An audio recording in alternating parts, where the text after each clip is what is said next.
Fox Sports. We are La Force. We are Florida.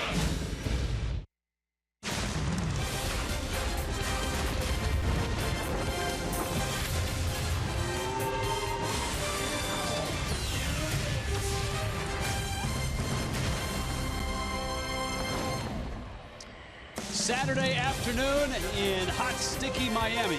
The Rockies and the Marlins continue a 4-game set.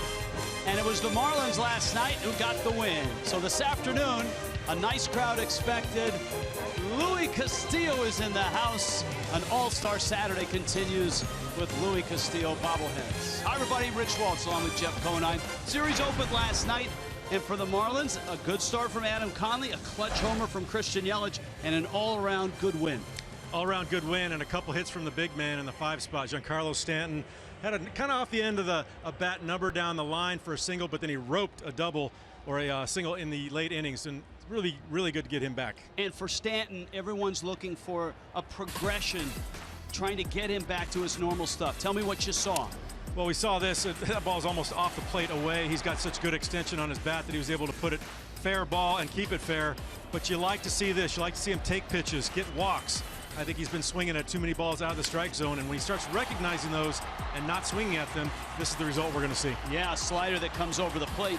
He hits it hard. That was a 2-run single, key for the Marlins late in the ball game. Let's talk pitching in this one. Wei-Yin Chen has had trouble keeping baseballs in the park. On the last road trip, he made 2 starts and gave up 7 homers. 6 of them were solo shots. How does he curb that? Well, he's getting ahead in the count. He's throwing a lot of strikes. He's not walking many batters. He just needs to work on that out pitch, that one pitch that'll put the hitters away when he's got 2 strikes on him.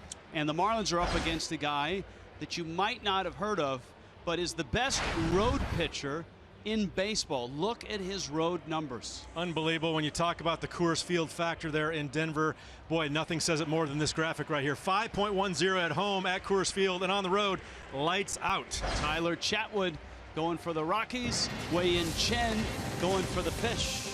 Defense, how important is it? For the Marlins, very important. It's the fish and the Rockies, and it's coming up.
in their run of Gold Gloves, Perry Hill and Louis Castillo. Let's go out to center field.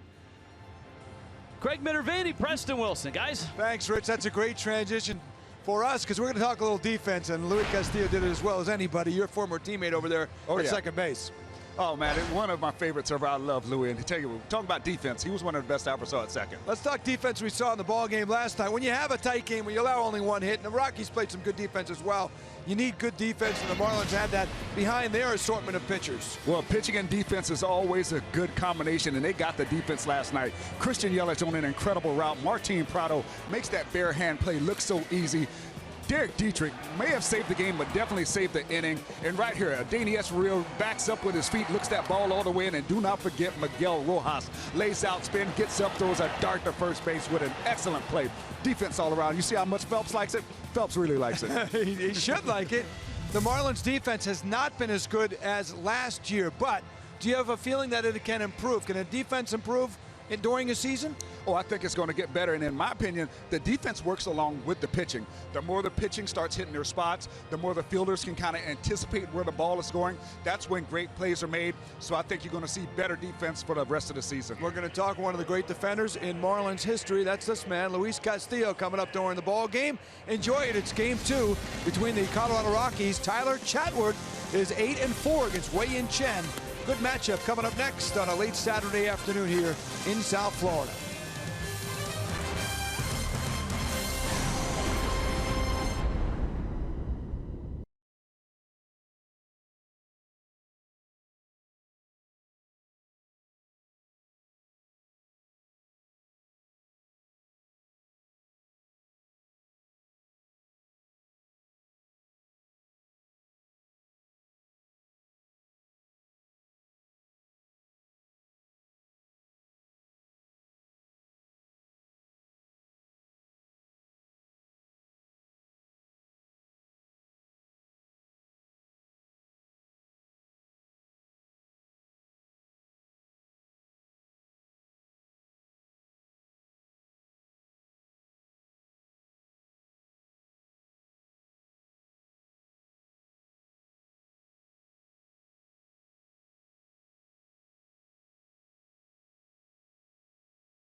Authenticated autographed baseball.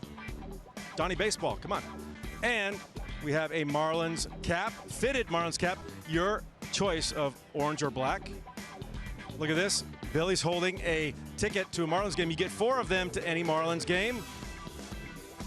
We have a MLB Network bag so you can put all of your goodies into.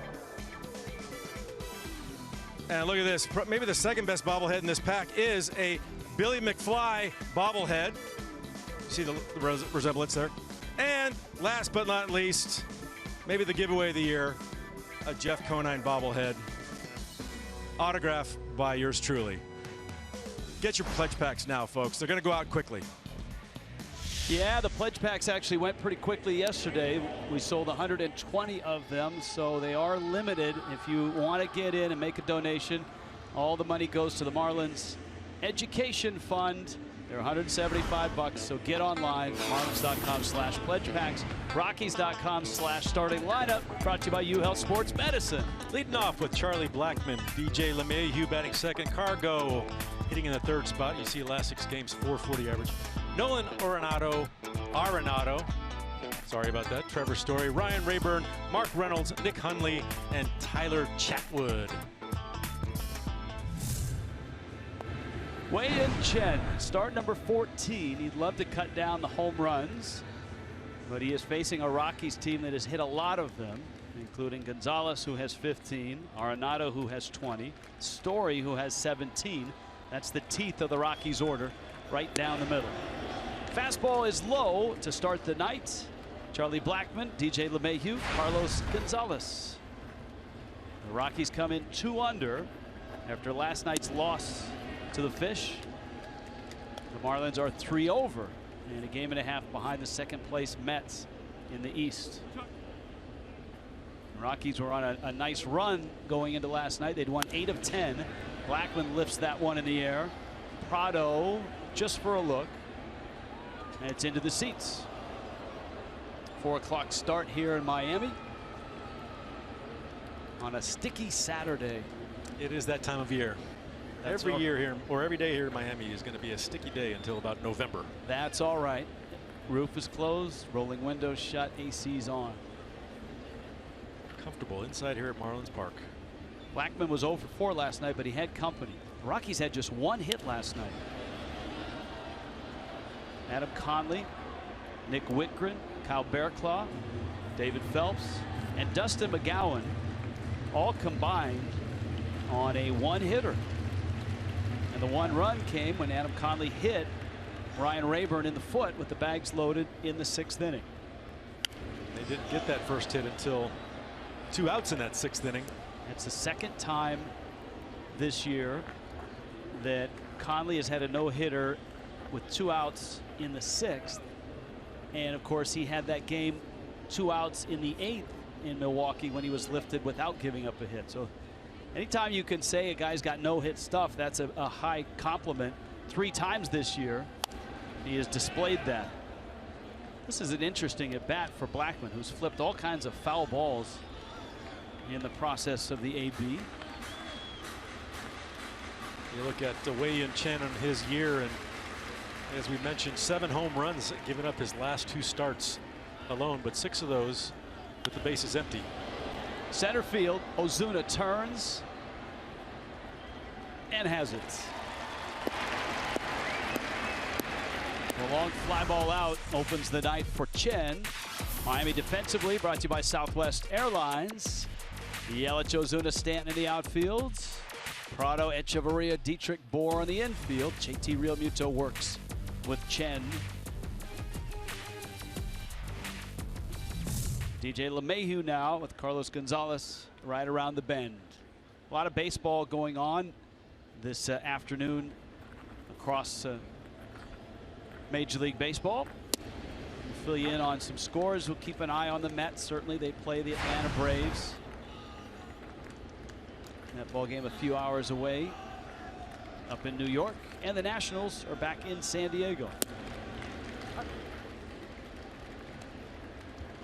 Where Wei-Yin Chen has done an excellent job of throwing strikes this year. He's got 17 walks on the season with 77 innings pitched, and we've seen him get to 2-strike counts quite often, but he's just been lacking that real good put away pitch. He's done a pretty good job. He's got 64 Ks on the year, so he's striking out some batters, but I think in some situations he just doesn't have that good put away pitch. And as well, there are times where opposing hitters know they're going to get a strike on the first pitch, and they will ambush him and go right after that pitch early in the count. And I think that's part of the 7 homers he's given up in 2 games. That one fouled back to the screen. But of course, if you're going to give up home runs, the old adage is make them solo homers. And 6 of the 7 he's given up were solo shots. And you saw the outset of the telecast, of the 15 that he's given up, 13 have been solo homers. 2-2 to LeMahieu. Cracked into right, Stanton in, over, and has it. Good piece of hitting there on a cutter, down and away. Line drive bullet. That's baseball. You can do absolutely everything perfectly in an at-bat, and you're still taking a right turn to go back to the dugout. It's a tough concept to grasp. It is, because in most sports, when you do everything right, you're scoring a touchdown or you're making a basket, or here, not so much. There's Carlos Gonzalez. He had the only hit. He broke up the doubleheader, or excuse me, the no-hitter. Hello. And that was in the 6th inning. He shoots that one in the gap left center field. Over for it is Ozuna. Collects it, and Cargo has his 2nd hit of the series. He broke up Conley's no-hit bid with 2 outs in the 6th. There's that first pitch ambush you talked about. Rich fastball on the outside part of the plate. Caught a little bit too much of the white. JT wanted it more on the corner, and Cargo, good hitter to all fields. It really is a dilemma for a pitcher that is a command control type pitcher, and that is, you want to throw strikes, but I guess you don't want to throw really hittable strikes early. You want to make it a quality pitch. There's a real fine line between the command guys and a guy that, in this sense, is trying to maybe nibble a little more than he usually does.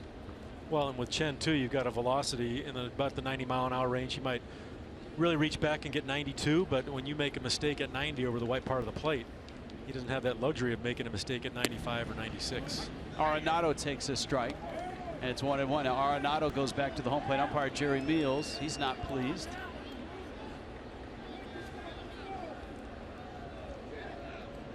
It's a lot of dialogue, and Arenado was not happy at all.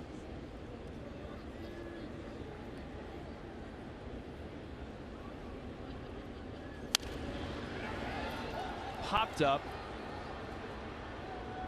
and it's over the dugout and into the seats. After a generous strike call, Chen got away with the pitch here. You wanted JT set up inside and kind of missed over the middle of the plate. Even though Chen doesn't have great velocity as far as radar gun numbers, he's got that perceived velocity, I think, is a little bit quicker than the radar gun will show. 1-2. That one fouled back and out of play. Now, on that pitch to Arenado, our Fox tracks misfired, and we didn't have the capture of the pitch. But online, on the MLB At Bat app, you can follow the same strike zone that you see on your screen. And that pitch was just below the knees. It was over the plate, but it was just below the knees. Just for a point of reference. Now that one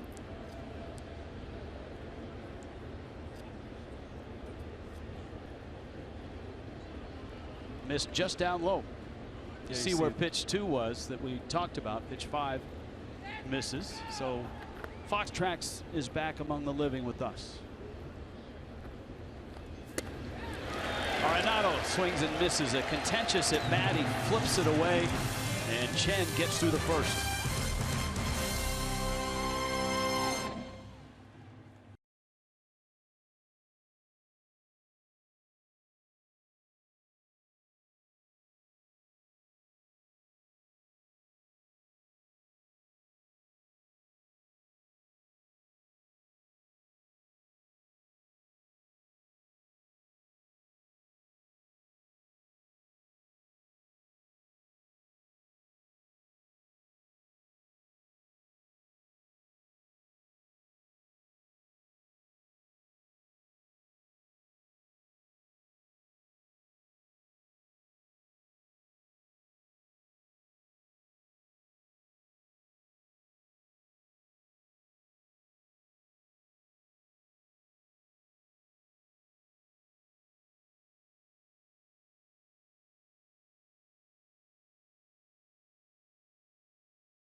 Luis Castillo throwing out that first pitch.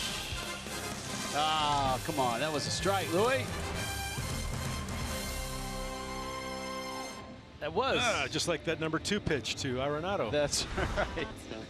All right, Miami's lineup this afternoon brought to you by UHealth Sports Medicine. Jeff? Derek Dietrich leading it off. Martin Prado with his 10-game hitting streak. Batting second, Christian Yelich, Marcelo Zuna, Giancarlo Stanton rounding out the middle of the order. Justin Bour, JT Realmuto, Adeiny Echeverria, and Wei-Yin Chen batting ninth. The first pitch from Tyler Chatwood is outside to Derek Dietrich. Martin Prado, Christian Yelich also coming up. Chatwood, 6 feet, 185 pounds, the 26-year-old with a fastball. Dietrich misses that.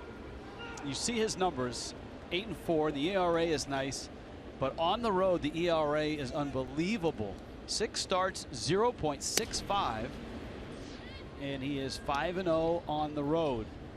His Coors Field numbers, an ERA of 5.10, skewed a bit by some bad starts early. Lately, he's pitched well at home and on the road. His fastball is not overpowering in terms of velocity, but in the scouting report and talking to guys that have faced him, it's not easy to pick up. And so the perceived velocity is higher than the actual velocity. He's had 3 starts at Coors Field that he's given up 5 earned runs or more, which has jacked that ERA up over 5 at home, but on the road. Wow. This guy's had 2 Tommy John surgeries, one in high school and one a few years ago in 2014. And there aren't many guys that have had 2 Tommy John surgeries that are starting pitchers. A lot of those guys end up in the bullpen where they can manage it and just have to go an inning at a time. And so Chatwood's essentially trying to break new ground here. His last surgery was in 2014. And Dietrich into right field. That's his 3rd hit of the series. Dietrich going to second. Cargo a good arm, and Dietrich is out. Carlos Gonzalez has a gun. He's a 2-time Gold Glover, and Dietrich may have known that and still gone anyways. It's close. Close. This is going to be a tough call for the Marlins to see if they want to challenge this at the very first play of the game. I like Dietrich, though. He made up his mind early on coming out of the box. Cargo didn't hustle that ball very well, but like you said, one of the better arms in the National League, and if that was just a foot either way, he's safe at second base. It was a perfect throw and a really quick tag.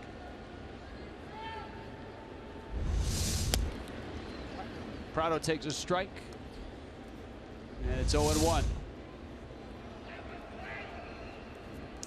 Wow. Very close. And you said it perfectly. That's a call that you're hesitant to challenge at the very start of a game, because as we've seen, the fact that it was an out call, you need clear and conclusive evidence to overturn it, and if it goes the other way, you lose that challenge for the rest of the game. Prado fouls it off, and the count's 1-2. Yeah, the Marlins and Pat Shine down there in the video room are very meticulous and careful about challenging a play like that. We've seen a lot of other teams, I think, will go ahead and challenge something like that, but the Marlins are really good about making it an absolute obvious turnover before they will challenge something early on like that. What was the old George Bush word? Strategery? Strategery. You got to use a lot of that when you're reviewing video and making that call, both as a manager and as the video coordinator. That one line foul. And it counts 2 balls and 2 strikes, because game situation is part of the equation, the decision-making process. It's not just, hey, cut and dry. Yeah, if that was in a situation with men on base that might have been led to a run scored, you might want to take a chance. But first out of the game with the game hasn't really developed yet. That's a tough shot to take first play of the game. Count 3-2. Prado has had such a terrific year. He was 1 for 4 last night with an RBI double. And he had the great road trip. And he takes down low. Prado's aboard. Here comes Yelich, and here's the Rockies defensively. There are some great defenders out there for the Rockies. Southwest Airlines brings it to you. Ryan Rayburn in left. Charlie Blackmon can go get him in center. We just saw Cargo's arm. He's a Gold Glover, as is Nolan Arenado. All 3 years he's been in the big leagues. Trevor Story at short, the rookie. DJ LeMahieu won a Gold Glove a couple seasons ago. Mark Reynolds at first, and Nick Hundley behind the plates. And here is Yelich, who blasted one out of here to change the game last night. Marlins were down 1-0. Man on, 2-0 count. And he lost a changeup. Little hanging changeup here. Christian Yelich stays back. 2-0 pitch. That's a tough pitch to hit out as far as a changeup is concerned. You know you're locked in. You keep your hands back and put a good wood on it. 2-0. Yelich has been locked in, it seems like, since late June of last year. Well, I had the crack staff check out what he's done in his last 162 games. And it's pretty impressive. 324 average, 47 doubles, 89 runs scored, and an 881 OPS in his last 162 games. It's nice to have your suspicions and your instincts reinforced with numbers like that. I wasn't aware of those numbers all told. I just remember the struggle that he had with the lower back. That one cracked wide of third and foul. He tried to play through it, and as a result, his numbers were awful in the first 2 months of last year. But once he got healthy, man, he morphed right back into what he was in 2014, and he hasn't stopped hitting since. Yeah, I believe he was hitting 180s in May of last year, started picking it up a little bit, and then from that point on. Into right, Prado's going to get to third, and Yelich has a hit. From that point on, led the National League in hitting, 367 to close out the year, to finish right at 300. Didn't get a good part of this ball. Slider coming on the inside part of the hands. Look at Prado, reads it off the bat perfectly. I'm going to third base right away. You know, part of the responsibilities of a leadoff hitter not only is to try to get on, but it's also to advise the rest of the order. Marcell Ozuna getting a report from Derek Dietrich, who appeared to be saying he's all over. And here is Ozuna. Yelich has good speed at first. Infield swung around, playing Ozuna to pull, and he lifts it in the air to right. Back goes Gonzalez. Warning track, makes the catch, tagging and scoring is Martin Prado. And the Marlins are on the board. Terrific stuff from Marcell Ozuna, Martin Prado, and Christian Yelich. That's the way you manufacture a run there. Martin Prado read Christian Yelich's ball right off the bat. No hesitation. Gets to third with less than 2 outs for the easy sac fly by Marcell Ozuna. Now Stanton with a breakthrough last night, 2 for 3 with a walk, and he drove in two important runs, add-on runs late. Fastball up and in, and the count is 1-0.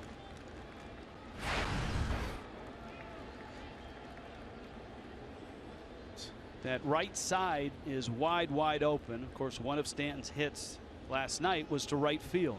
You look at the way they stack the defense here on the pull side on the ground, playing them straight up in the outfield. But and look a at that. ground ball into That's right what you gotta field. love. It's a base hit. Yelich is going to go first to third.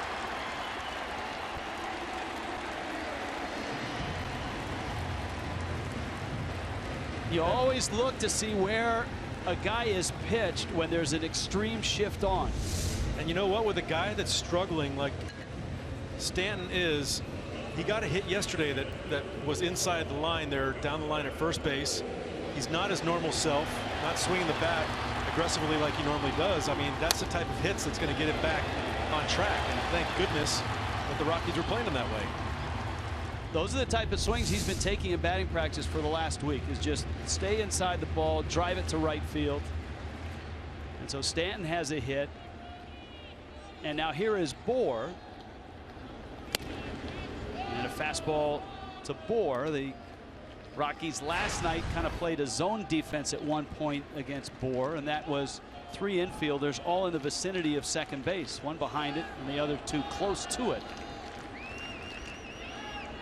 They're a little more spread out here, and it feels like the scouting report that Derek Dietrich gave to Marcell Ozuna is spot on, because Chatwood is all over the place right now. So here we are in the first inning. Marlins have got 1 run on the board. He's given up 3 earned runs the entire season on the road.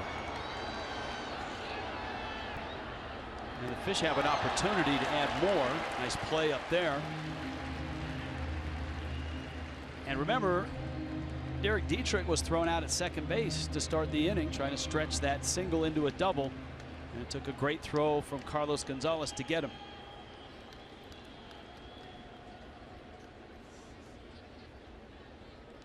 You're right, Rich. That leadoff man is very important to get intel back to the other hitters that are coming up behind him.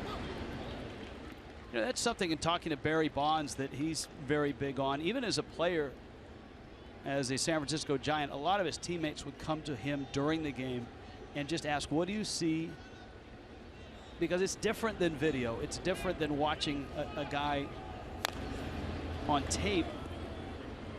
I guess it's not tape anymore. It's different on watching a guy video-wise and then getting a first-person perspective of what the ball looks like coming out of his hand. Absolutely. I've been given scouting reports that say, hey, he's a sidearm guy that has a lot of inside movement, and I get up to the plate and it's straight as a string. So you can't duplicate what you see at the plate as it's coming in. Runner goes, ball in the dirt, and Bohr strikes out. Miami's on the board first. Fish lead at 1-0.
Toyota. In Miami, afternoon creeping closer to night. The Rockies and the Marlins playing game 2 of 4-game set. Wei-Yin Chen about to face one of the really nice narratives of the 2016 season so far. Trevor Story, shortstop for the Colorado Rockies, who had an incredible first 2 weeks of the season, has continued that, bopping 17 homers and 15 doubles. Story leads it off. Ryan Rayburn, Mark Reynolds to follow.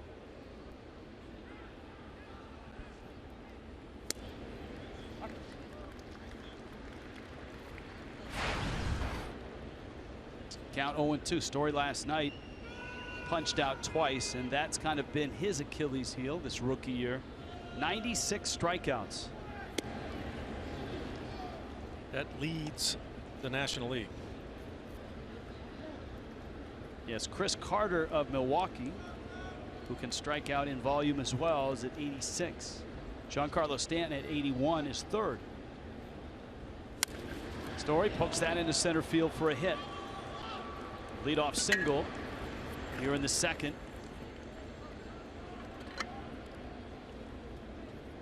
A unique 4-game series starting on a Friday, ending on a Monday. And Ichiro would like to invite you to a Sunday fun day. Look at him, he's challenging you. 1:10 start tomorrow, and of course Father's Day celebration. The Pepsi 4 for $74 pack is available. We've got the Dad's T-shirt courtesy of Monster. Dads and kids get to run the bases in the Diamond Dash after the game.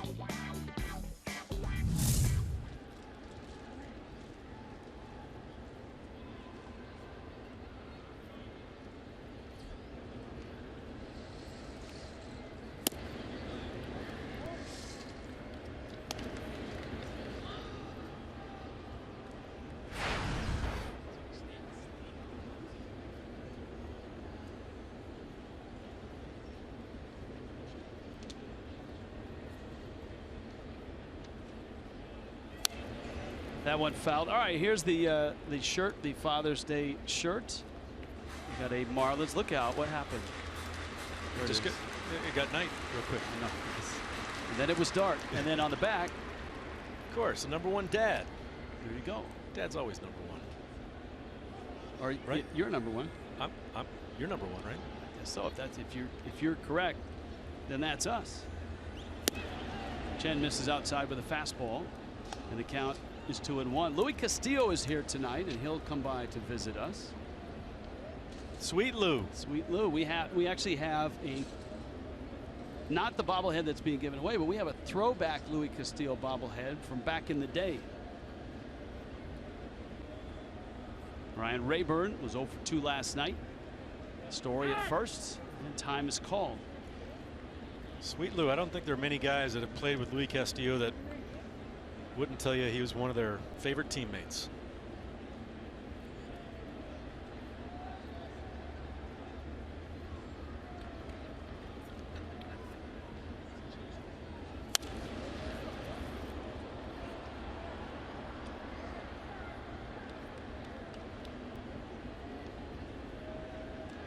Good battle here.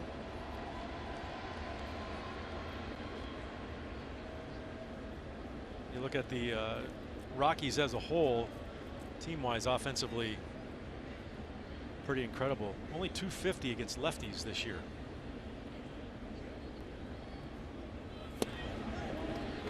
Chen trying to get a check swing on a back foot breaking ball, and the count runs full at 3-2. It is it's a challenging lineup for a starting pitcher, which makes what Adam Conley did and the rest of the bullpen pretty impressive last night. One hitting one of the best offenses in all of baseball. Let's see if Story is on the move. Not running. It's fouled back to the screen.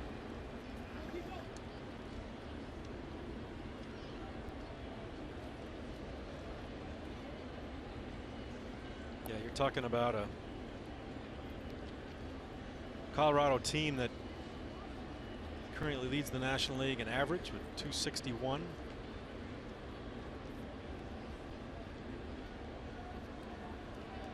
Number 3 in runs, number 1 in total bases, number 1 in doubles. A walk by Chen. Rayburn is on.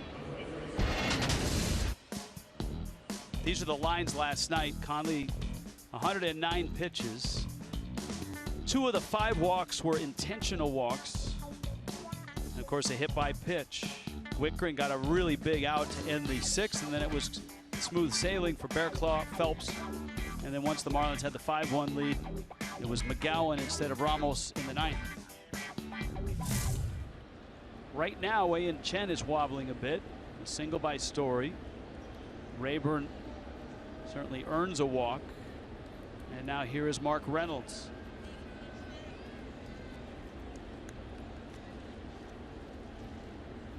Love to see Chen induce a ground ball here. Hopefully get a double play, get out of this inning unscathed. Mark Reynolds, National League or Major League record holder for strikeouts in a season. 223 strikeouts. One season this year. He's got 58 in just 200 at bats. He's always been an intriguing guy statistically because he's emblematic of the modern day slugger, where strikeouts are not a bad thing, slugging percentage and damage done is a good thing. And he has some big power. I saw him hit some long home runs, especially in Arizona. And then of course he ends up playing in Baltimore. Two great home run hitting ballparks. Yeah, Baltimore's best in the business as far as long balls are concerned. Only 364 in the gap. I was watching highlights of the game last night, and the guy from Toronto hits 3 home runs there. They just make it over the 364 sign. That wouldn't even have made the warning track here at Marlins Park. No, that's caught well before the track here. So it's 0-2. Let's see how Chen approaches this pitch. And that's by design. The Marlins have encouraged Chen with the 2 strikes not to pipe one, so to speak. Maybe try to induce a bad swing, stay on the periphery of the strike zone. So now it's 1-2. Reynolds, a veteran, he'll turn 33 this year. End of the bat, a little floater. Stanton is over. Got it with a sliding catch. Giancarlo. Big play. Both runners have to hold. Gets a good jump, but I think he thought it might have carried a little bit better midway out there, and then at the very end he had to turn on the jets. Good sliding catch here. Pop up, and from his knees throws a bullet right to second base.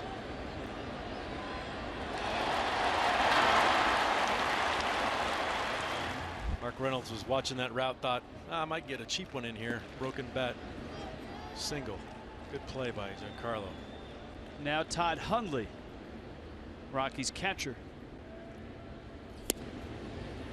Hundley, one of those guys that the older he gets, the longer he's been in the league, he's starting to hit more than he has early in his career.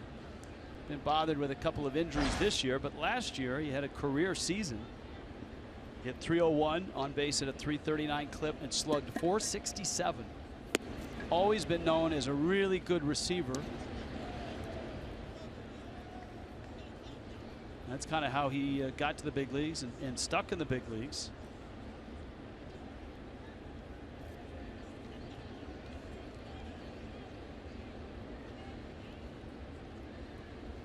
There's a few of the positions on the field that they will sacrifice a little offense for great defense. Ozuna coming in, makes the catch, and this sets up nicely for Chen. He gets to face the pitcher, but the warning sign here is that Tyler Chatwood may not look like it, but he is a good hitting pitcher. So don't sleep on the Rocky starter at the plate. A career 250 hitter with 96 at bats, so he's got some decent amount of at bats. He's got 24 hits in his career. This season you see a 185 clip.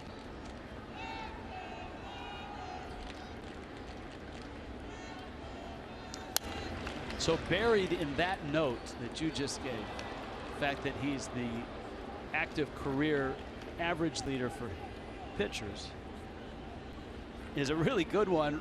You know who's second on that list? I cheated, I saw, but I won't give it away. Henderson Alvarez at 234. He's not getting many at bats these days right now, but he was a terrific hitter as a Marlin.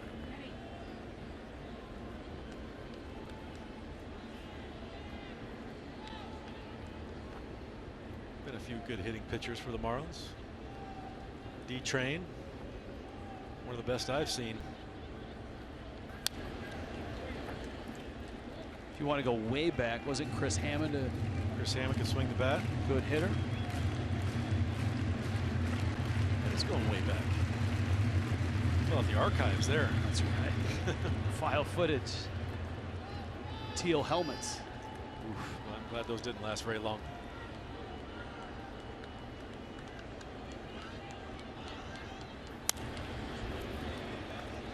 Yeah, Dennis Cook. Stanton. Whoa. He makes the catch. Dietrich is counting his lives right now that he didn't get crushed by Giancarlo Stanton. That's it. Watch the catch here, too. He had to flip the glove and do a basket catch just to protect his second baseman.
Miami Marlins baseball on Fox Sports Florida is brought to you by Dodge. Visit Dodge.com or your local dealer today. By Bank United. Switch to Bank United today. Visit us online at bankunited.com. By your local Toyota dealers. Let's go places. And by Southwest, transparency, low fares, nothing to hide. That water looks pretty good right about now. 1-0 Miami. Bottom second here at Marlins Park. This a 4-game set with the Rockies and the Fish. 1 o'clock start tomorrow, 12:30 for Marlins Live. And then the Marlins and the Rockies will go at it on Monday nights.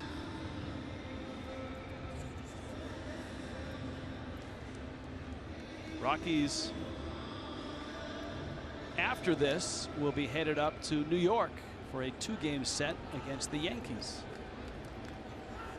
Rather, Chatwood, see the road ERA, as Jeff pointed out, just 3 runs on the road all season long. Marlins got 1 in the first.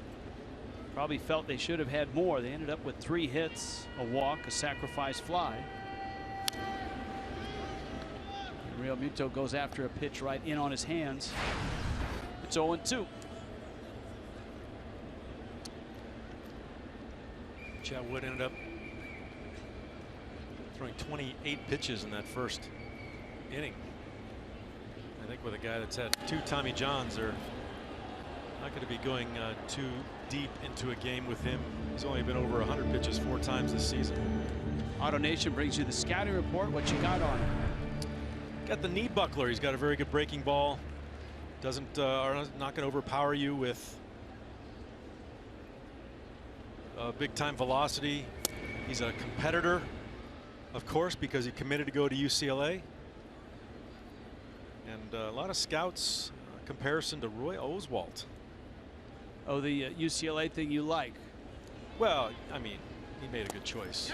Ball's in the dirt, check swing, and Real Muto's going to get to first base.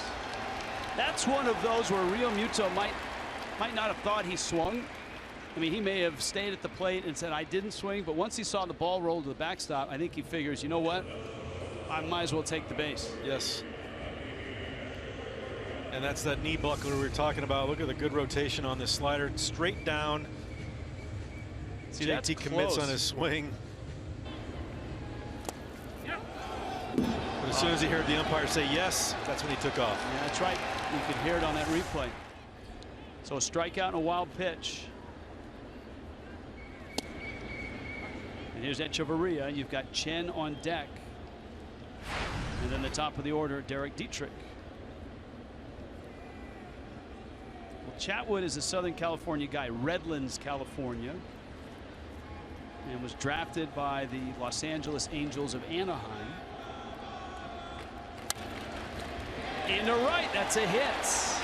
And this sets up nicely with the pitcher coming up. Echeverria sprays a hit to right, and here comes Chen, and obviously an opportunity to try to bunt both guys up. See that two-seam grip. I think runs in pretty good on the hands of Adaney, but he's able to pull his hands in and keep the barrel on the ball and just squirt it through that hole in first and second base. Good piece of hitting. If you follow the Marlins, you know that Chen is 0 for his life in Major League Baseball, and he has started to try switch hitting and hitting from the right side. Infield starts to crash. Chen sets it down. That is a fair ball to third. Arenado across the diamond. Double play. And there is the danger when you've got a guy like Arenado at third base. If you don't put down a good bunt, you can end up in a double play.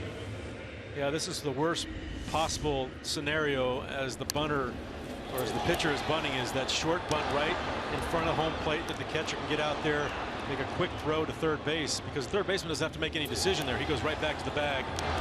And like you said, Arenado with a cannon over there at third base. You're not going to beat that throw. See there easily in the back of the glove. So what's left for Miami now is Dietrich at the plate and Echeverria at second with 2 outs. And remember Dietrich in the dugout talking to Ozuna after that first at bat, saying that Chatwood was all over the place. That was a 7-pitch at bat for Dietrich. He's ahead of the count 1-0. That's unfortunate for the Marlins. They got a break when a strike 3 pitch gets away from the catcher. JT Realmuto reaches base, and then a great hit by Echeverria through the hole, setting up for a nice inning, but double play kind of squashes that rally. Miami has had 6 base runners already, and that includes Dietrich, who singled to right and remember was thrown out at second, trying to stretch it. That opened up the first.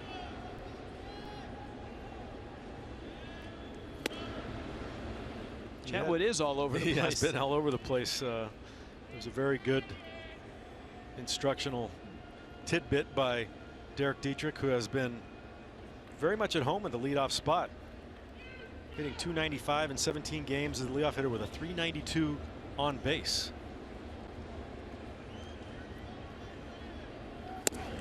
So a lot of walks and obviously a lot of hit by pitches. He's good at getting struck by the baseball. 10 of those this year. And that has to lead the National League, doesn't it? Slugging at .454.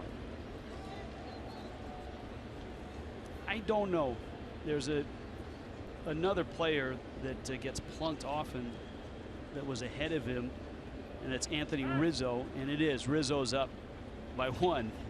Rizzo stands right on the plate, even closer to the plate than Dietrich, and just dares people to hit him. And they do. He's been hit 11 times. Dietrich has been hit 10 times. Yeah, Rizzo, I mean, he's got body parts that are in the strike zone. Dietrich walks. So that's the 7th base runner for Miami. And yet the score's 1-0. And here's Prado, who walked and scored back in the first. Yeah, look at that. Fox tracks, when you say all over, that's about as definite as you can get of all over. Not one of those pitches was close to the strike zone. That's a rarity at this level in the major leagues, which can make a guy tough to hit sometimes. You hear hitters often say as they come from the minor leagues to the major leagues that the thing they feel is easier up here is that pitchers are on the plate, whereas down in the minors you never really get comfortable.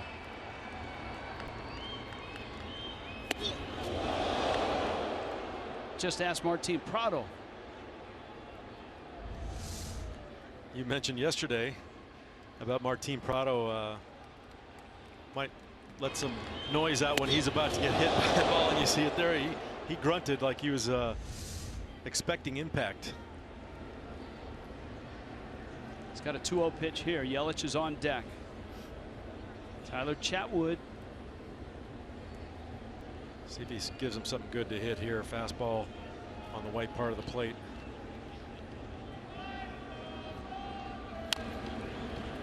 Prado fouls it. Miami has just the 1 run, but they have pushed Chatwood into the mid-40s in pitch count, and this is just the 2nd inning. See the matchup tomorrow.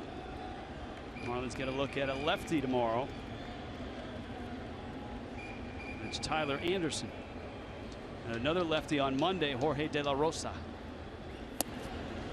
Good take on that breaking ball. Prado patient. He walked in the first. Facing a 3-1 count here.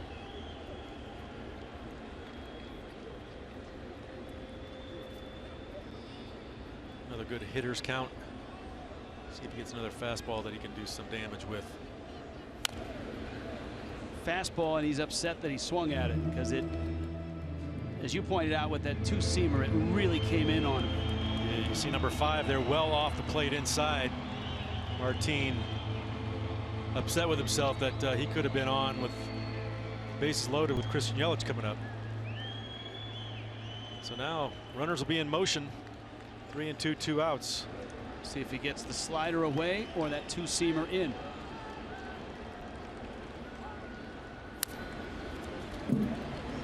That one was down in the zone. It stays at 3-2. Chatwood, a lot of ground balls. 59% ground ball ratio is 3rd best in baseball.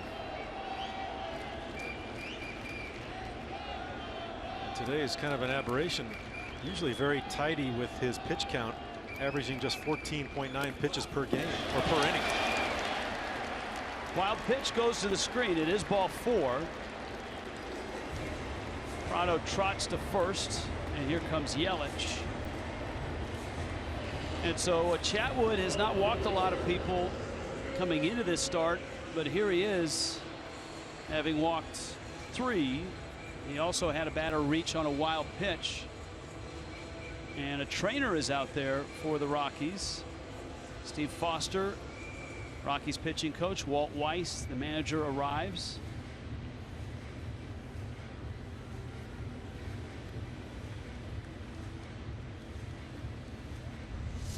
And I think he's coming out.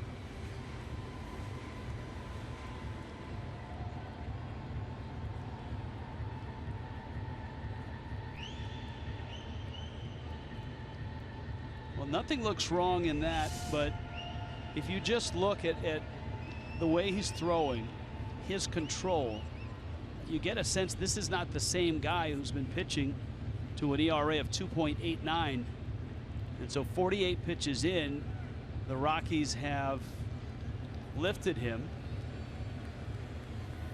And now Colorado will have as long as it takes to warm up the arm coming out of the bullpen. And it's Eddie Butler. So this is going to be Eddie Butler against Christian Yelich with the bags loaded and 2 outs in the first, or excuse me, in the second. Wes Kendall Toyota called to the pen.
to warm up. A reminder, there are a few pledge packs left, but they're going quickly, and this may be the last day they are available. So if you want to buy them, right now is the time. The headline features are a Don Mattingly autographed baseball and a autographed Jeff Conine bobblehead. Those are authenticated by the Major League Baseball authenticator. You've got a Tommy Bahama cap and a Marlins cap from the team store, a voucher for 4 tickets to a Marlins game. Oh, the Fox Sports 1 beach towel. You forget about that, but everything's sitting on the beach towel. And an MLB Network bag to put it in.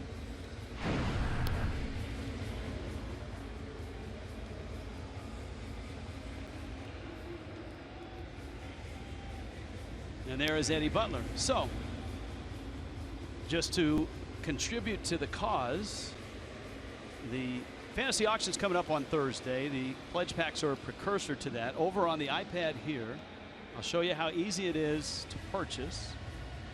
Are we able to pan down to show the iPad? Or do I need to bring it up? There it is. All right, so here's the page, marlins.com/pledgepacks. Gives you a description of the items. There's a cool shot of Don Mattingly. And right there, the green button, purchase a pledge pack. I am about to donate $175 to the cause and purchase a pledge pack, which I will, Jeff Conine, add to as this week goes along. So every day I'm going to add an item to my pledge pack. There you go. I'm going to add to my pledge pack every day, Niner. And by the time I get to Thursday, it'll be like a super pledge pack, and we will auction that off on Thursday night.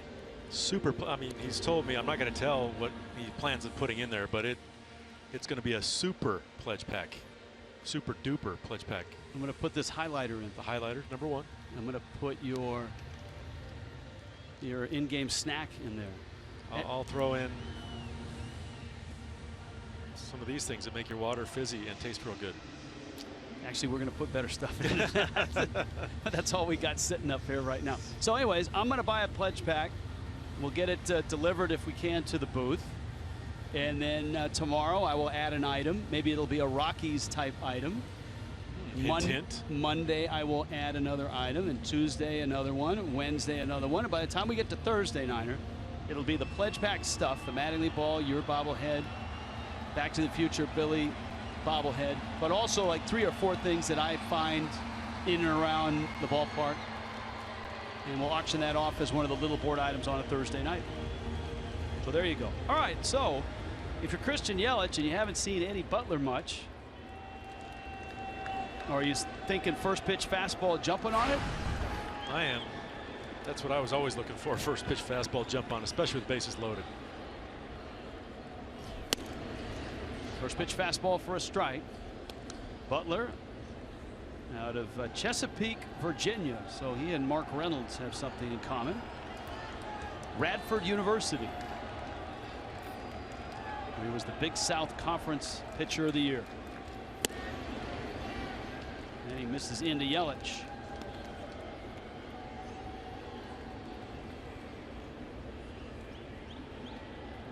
Parts of 2 years in the big leagues. This is his 3rd season coming out of Colorado's bullpen. Yelich career .350 hitter with the bases loaded this year, 0 for 3.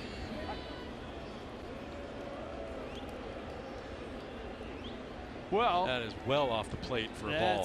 Wow. That just flips this whole at bat from, instead of 2-1, it's now 1-2, and that was for Jerry Meals a miss. Fastball, line drive, base hit, center field. Echeverria scores. Dietrich scores. And what was that number for Yelich? .350 career, 0 for 3 this year, now 1 for 4 with a couple of RBIs. When you ask me what I would be looking for that first pitch, we're 2 different types of hitters. I don't want to get it deep into account. Christian Yelich, it really doesn't matter. He is comfortable hitting with 2 strikes. He gets jammed a little bit on this ball, but nice flat level swing. Throws that nice soft line drive out to center field. Derek Dietrich scores easily from second base. Yelich, who had that enormous home run, the 2-run shot yesterday to give Miami the lead, adds to it in the last 10 days. Yelich now has driven in 8. 4 of those have come within 24 hours. Ozuna now. And the slider hits the dirt. Here's one of the things I think is much improved about Marcell Ozuna's game and his at-bats. That pitch right there, you saw he took it without much of an effort. I think in previous years, last year especially, with men at first and second, the adrenaline of an inning going, he swings at a bad pitch like that. Gonzalez under it, and he makes the catch, and the Marlins get something out of a bases loaded spot thanks to Christian Yelich.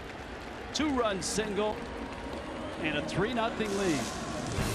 Marlins up over Colorado.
Oh, you know him, you love him. What a great Marlin he was. Gold gloves, a world champion. He and JP at the top of that order in 2003. And tonight we celebrate Luis Castillo with a bobblehead and all of that. Win Chen to the plates, and we go out to Craig Minervini. Craig? That's right. It is All-Star Saturday. The bobblehead is here. Luis Castillo is here.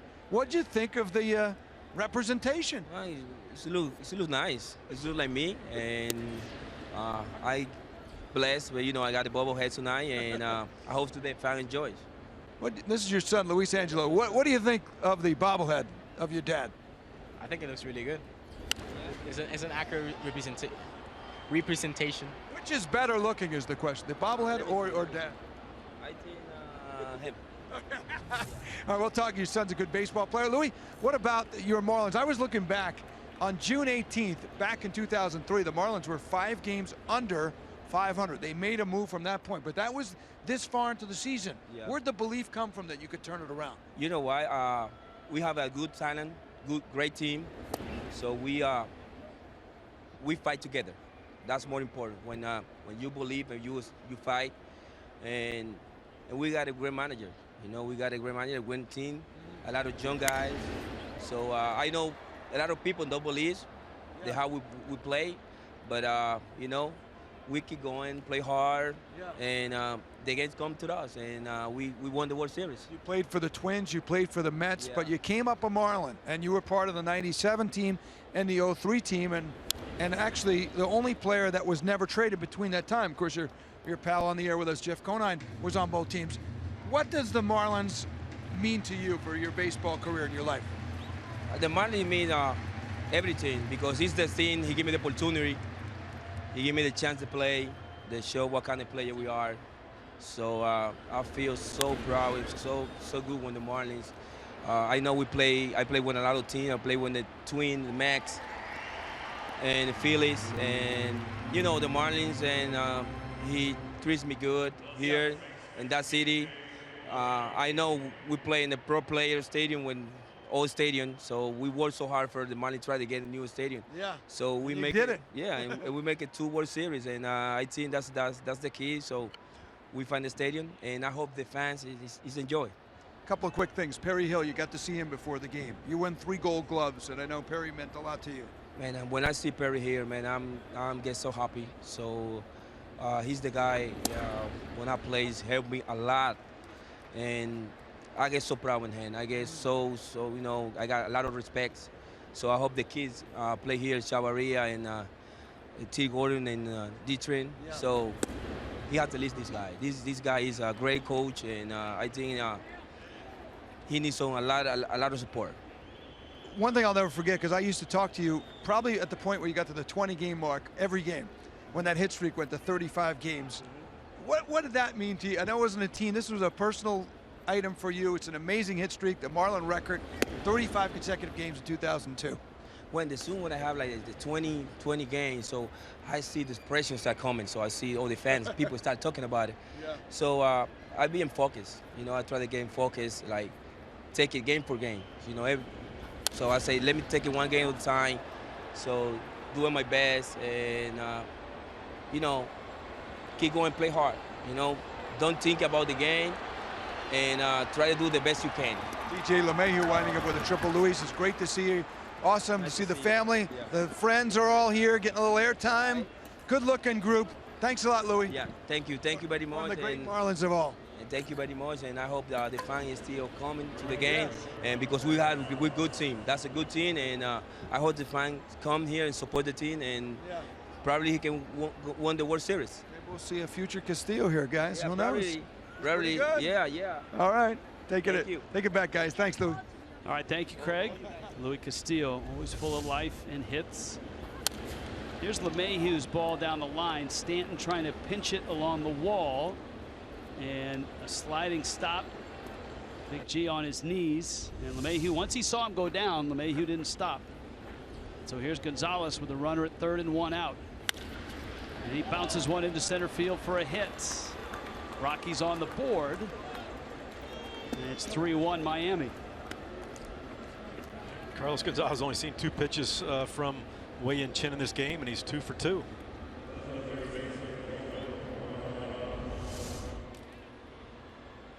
Actually not a bad location down in the strike zone, but once again caught a little bit too much of the plate. Carlos Gonzalez locked in on that one.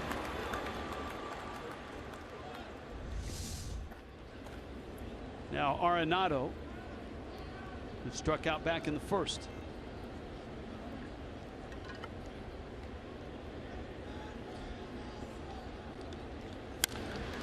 Cranked left field, deep in the corner and off the wall, picked up by Yelich. Cargo will stop at 3rd. Arenado has a double, and it looks like the Rockies have awakened from their slumber.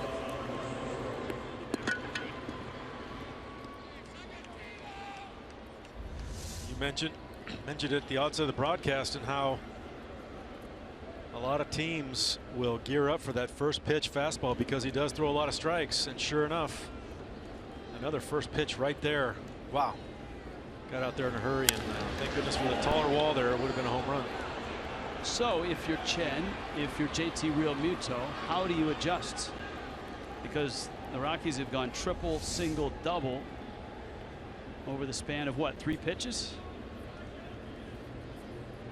Well, you got to get them moving their feet or get them off the plate or do something. Off speed. Got to mix it up. And now a hit here could tie the ball game. Top of the 3rd, 3-1 Miami.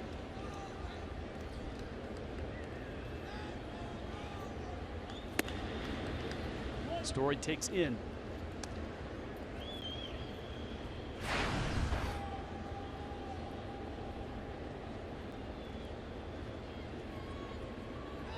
Story had a good piece of hitting last time out. So I'm take a curveball on the outside part of the plate for a solid single up the middle. You look at his ranks as far as National League rookies. He's leading in a lot of categories. Home runs with 17, runs batted in, multi-hit games, extra base hits, slugging percentage. So I would say he's front runner for that National League Rookie of the Year right now. You mentioned the historic first week that he had. Never had a player started their big league career with the damage that he did the first week. And it's so rare in baseball that you can replace a franchise face like Troy Tulowitzki anytime soon from within your organization. And the Rockies, now it's only been 3 months, but the Rockies are hopeful that Story continues to swing it and that he's their shortstop for a long time. That's a strike. And Chen comes back to even the count at 2-2. Yeah, look at that. That's a perfect pitch there. The number 2 pitch that he fouled off was there on the corner. The pitches that were squared up for hits were on the white part of the plate. You see him in the middle of that Fox Tracks strike zone.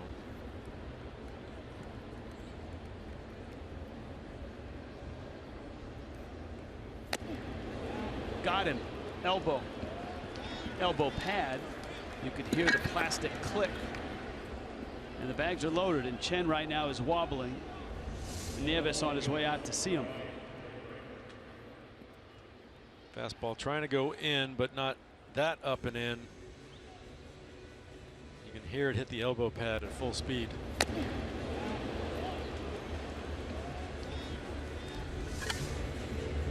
Well, Ryan Rayburn, the hitter now. Wei-Yin Chen has 1 strikeout. He's walked 1. He's now given up 5 hits. This is not what you want as a shutdown inning after your team gives you a 3-0 lead.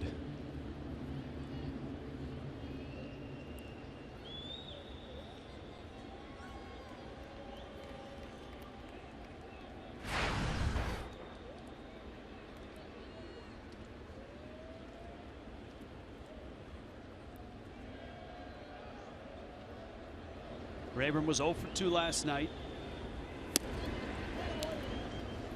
Former Tiger, former Cleveland Indian, former Gator, although just briefly, and then ended up at South Florida Community College. He's been in the game for a while. He's 35. He fouls it at the plate. It's a ball and a strike. Rayburn had a good postseason in 2011.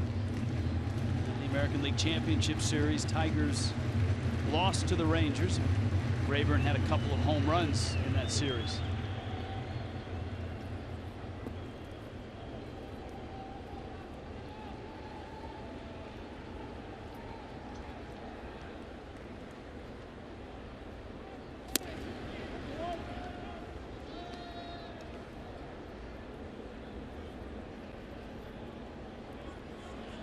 Two and one.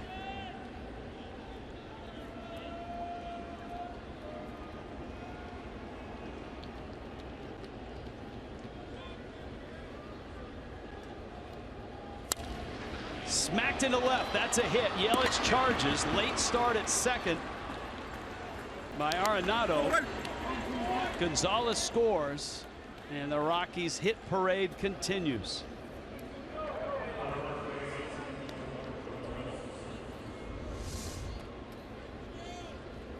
Just out of the reach of Martin Prado.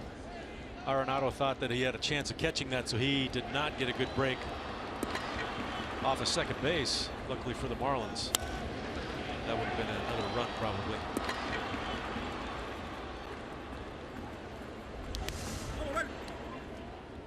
Mark Reynolds now. What Wei-Yin Chen needs is a ground ball, but he's not a ground ball pitcher. He is a fly ball guy. In fact, Chen does not have an out on the ground yet today.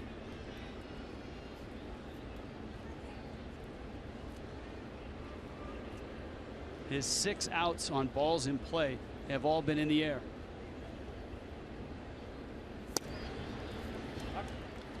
hope the one in the air that this next, if he does put it in play, is shallow enough to where they can't bring home a run.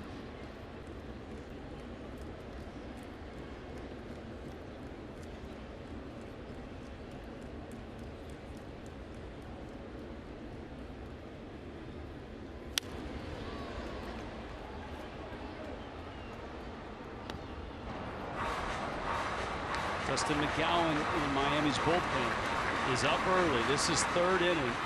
The Rockies have lost their starter. Tyler Chatwood left with a physical issue. No report from the Rockies clubhouse yet as to what that was.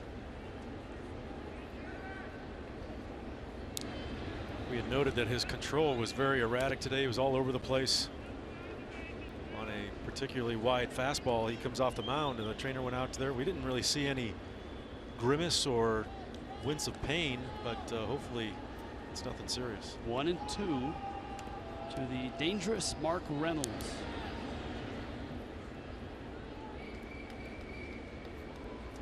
This is a guy that had a 44 homer season back in 2009.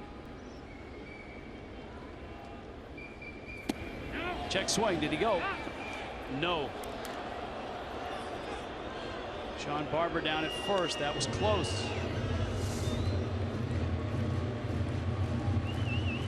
Nope, he didn't. It's a good call.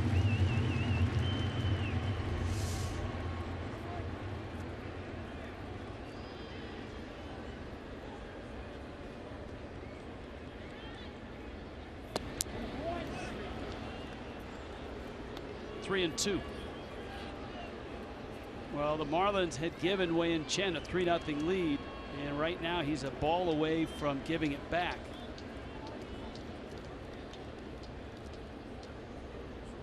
With just one out here in the third, up to 70 pitches on the pitch count. It's in, and a bases loaded walk has tied the game.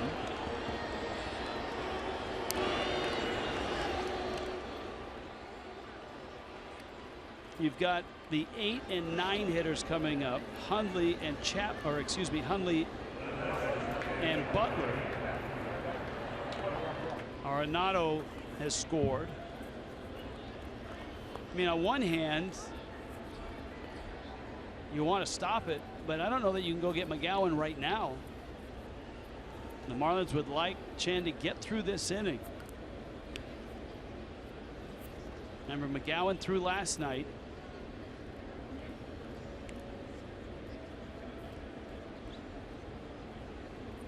And so here's Hundley, who flied to center.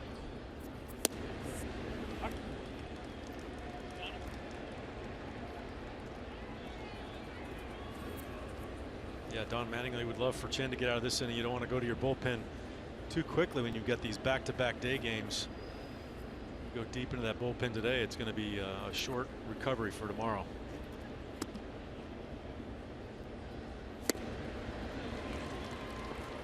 Oh, 2. And the Marlins are lacking a real true longman. You know, a guy that you could bring out and throw 4 or 5 innings. So however the Marlins go here, if they do have to get to the pen here, it's going to be pieced together.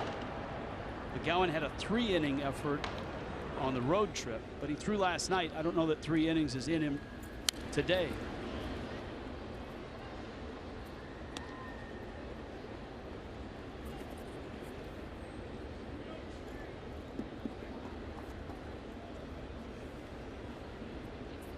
Oh, 2. But you're right, Jeff. With this pitch count and the way this inning is gone, as stressful as you'll get, it doesn't seem likely that Chen's going to see many innings after this.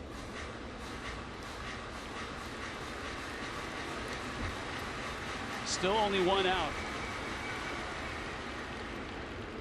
Charlie Blackmon popped out for the first out here in the third. Triple by LeMahieu. RBI single Gonzalez. Double Arenado. Chen hit Story. Rayburn RBI single. Reynolds bases loaded walk.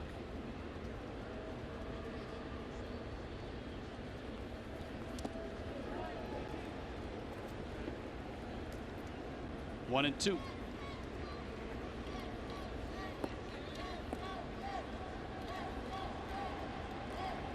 This is that count where you wish you had that big strikeout pitch. You look at Jose Fernandez, and he gets in jams like this. You can always rely on that strikeout to get you out of big jams. DJ Ramos does the same thing. Driven in the gap. This is real trouble. It's going to go to the wall. This could score 3. Ozuna has it.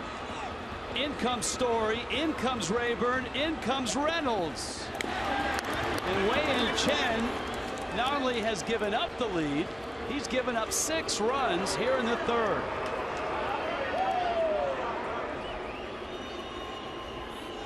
Now you talk about a game changer.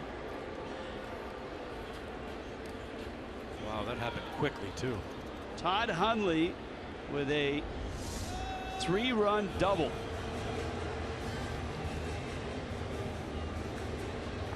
And now Don Mattingly has to go to the bullpen.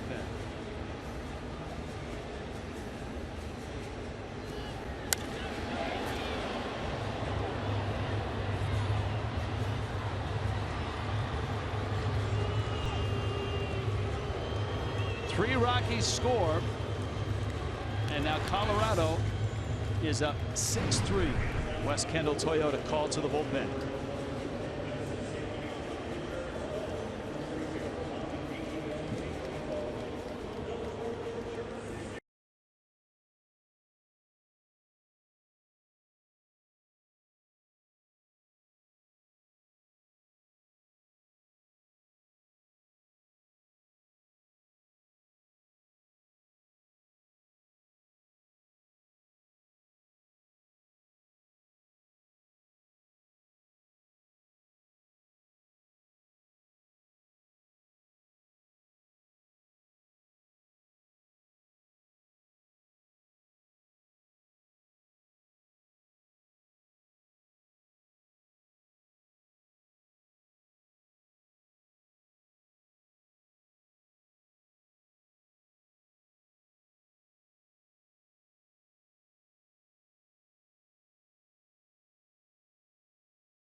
Coverage of baseball is brought to you by T-Mobile. Last night, Michael Saunders had the big night. Jeff was talking about that, the 3 home runs at Camden Yards. Michael Fulmer continues to deal it. Maybe the Marlins will run into him when the Fish are up in Detroit in a few weeks. And Big Papi tied 3 Hall of Famers there. Ted Williams, Willie McCovey, and Frank Thomas. Here, a promising ball game for the Marlins has taken an ugly turn. From 3-0 to 6-3, the Rockies knock Wei-Yin Chen out. And Eddie Butler getting the at-bat. Butler came in relief of Tyler Chatwood, who went out with an injury. And so far, that injury or ailment has not been disclosed from the Rockies clubhouse. McGowan with a fastball for a strike. Dustin finished the game last night, and here he finds himself in the 3rd inning of all places. Very nice numbers. Guy that talking about Chatwood battling through a couple of Tommy Johns. McGowan a variety of surgeries as a Blue Jay. And a lot of perseverance just to get to this point. Back to the big leagues with the Phillies last year and a Marlin this year. Hundley's still out there, and there's still only 1 out. McGowan, big, strong guy. You'll see him hit mid-90s on his fastball, aggressive in the strike zone. Soft roller. McGowan's over. Bohr's flip. That was close. And the Rockies will probably look at this on videotape. EY, the first base coach, Eric Young, pointing into the dugout. Here's our first look at it. Just got him. Got him.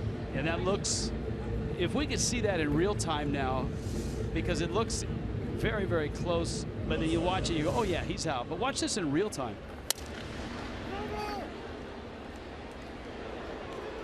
Yeah, very close.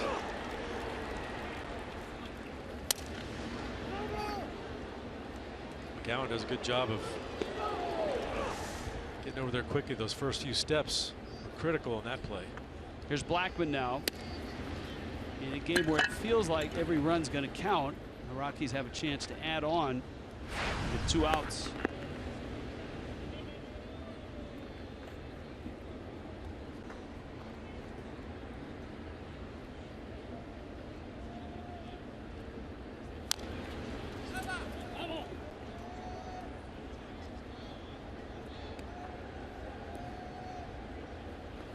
Ball and a strike to Blackman.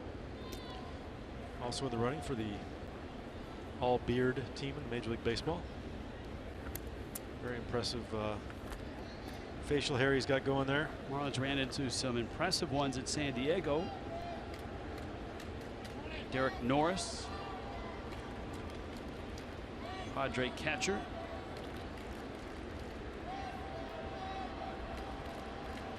Couple relievers out of that pen. Andrew Kashner, who's on the disabled list on that Padre bench, had a good beard going.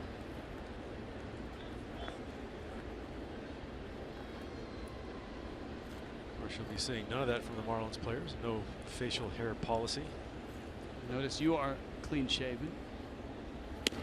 Fastball misses out. Just let it go for about 5 days. Went on a little vacation to see my son play up in Wisconsin, the Northwoods League. Thought I'd get to the northern Midwest, not shave for a few days. A little scruffy.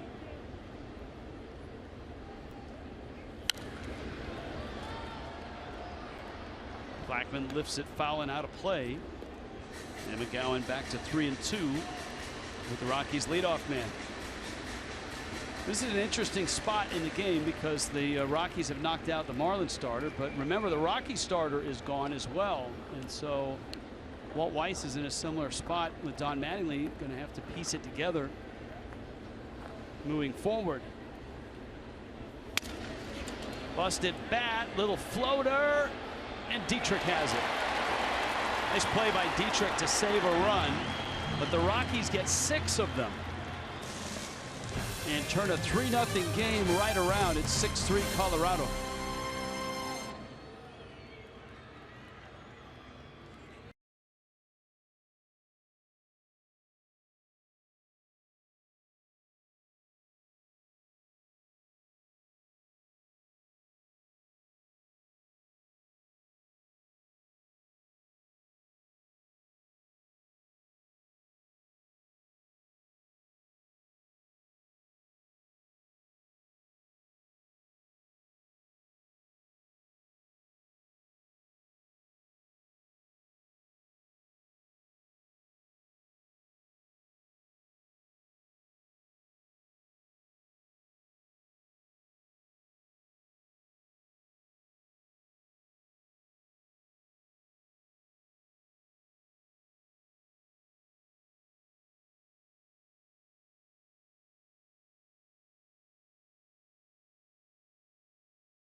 And a real U-turn of a ball game so far. The Marlins were able to get to the Rockies starter, Tyler Chatwood, and they did it for a run in the first and then 2 more in the second, and then Chatwood was lifted.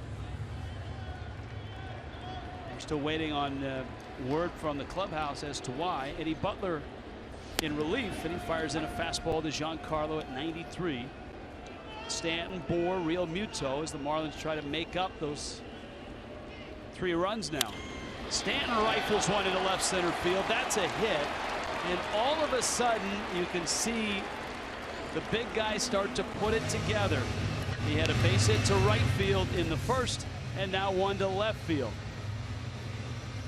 So that inside fastball off the plate in. Giancarlo stands way off the plate. So you see him pinch his arms off a little bit, get that barrel of the ball. Another line drive. Good signs from him coming out of it. We saw the big shift on him in the first at bat, and he basically just took a pitch that was way outside, a slider, and rolled a weak ground ball for a base hit. Now he's 2 for 2. And you can see the Rockies are back into their zone defense against Bohr, with the 3 infielders bunched up the middle and Reynolds holding Stanton at first. Bohr struck out in the first, obviously the first at bat for everybody through against Butler. We saw him beat that shift yesterday. 2-hopper through the hole there at second base. With a lot of the shifts that are played against Justin Bohr, that's an out, but against the Rockies it was a base hit.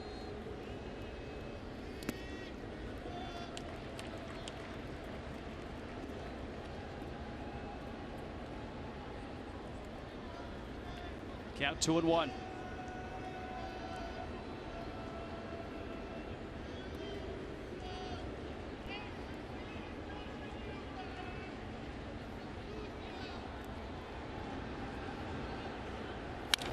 Bohr to right, it's crushed and deep and gone.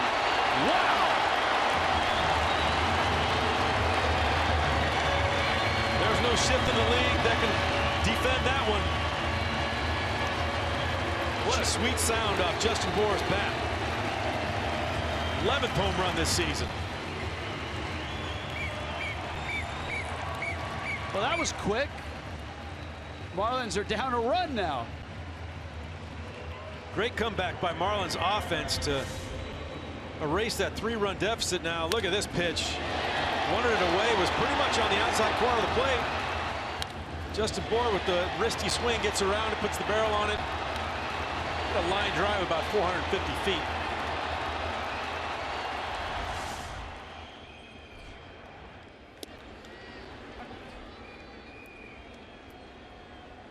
JT Real Muto now.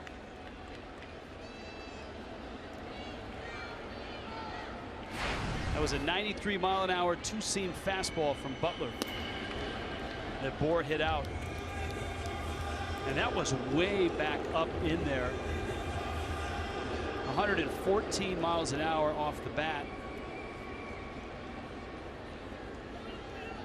444 feet. Little roller and wide of third.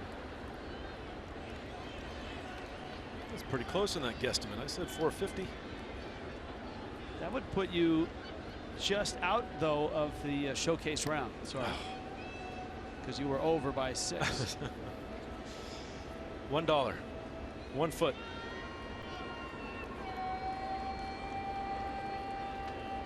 So 11 homers, 34 driven in for Bohr. You saw the smile on Barry Bonds' face.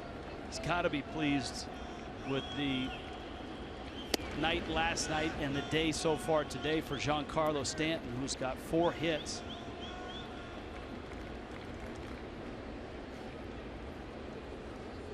Real Muto trying to get on. And Butler bounces one.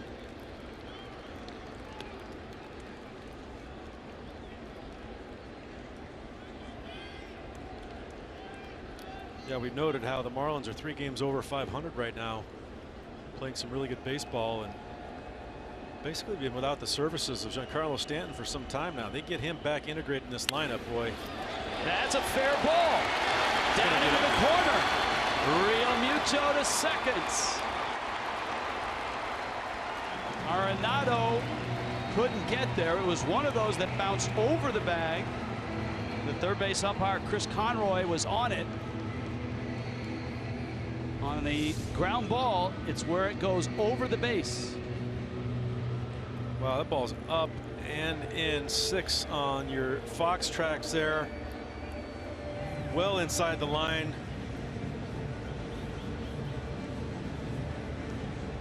Jammed a little bit, but good job of keeping this ball fair. Umpire gets out of the way. Nice double for JT. Good comeback by the Marlins offense in this inning.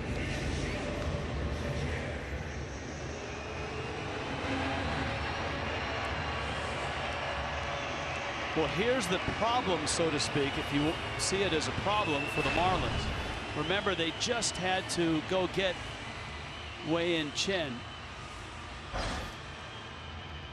And so McGowan is on deck, and the Marlins need at least another inning out of him. And so if you're Echeverria, you're trying to drive this run in.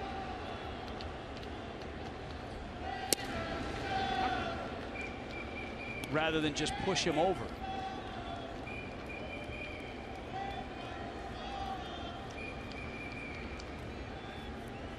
That's what's unique about the 8th spot in the lineup. Most other spots in the lineup with nobody out and a man on second, you want to try to get him over to third base to score a run. Edge inside outs that one and just misses extra bases. Mid back spasms. The word on Tyler Chatwood. That's, you know what? That's better news than I think some Rocky fans feared for a guy that's had 2 Tommy John surgeries. Mid-back spasm. Yeah, when a guy unexplainably just leaves in the middle of an inning, you always go to that elbow, and thank goodness it wasn't that. Echeverria to center. Blackman has it. Real Muto tags on his way to third, and he's in there. So at least McGowan has got him at third, and he'll get the at-bat here. On Monday, this series ends. The Marlins and the Rockies at 7:10. The all-you-can-eat seats are on Monday for just $25, and all military personnel, first responders, and veterans with valid ID can receive complimentary tickets on a South Florida Heroes Monday. Go to marlins.com for more.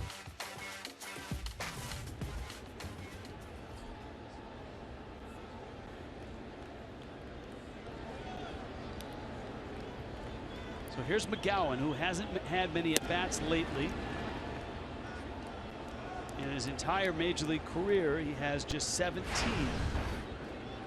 And is 2 for 17. Rockies infield is in. McGowan gets a piece. And it's 0-2.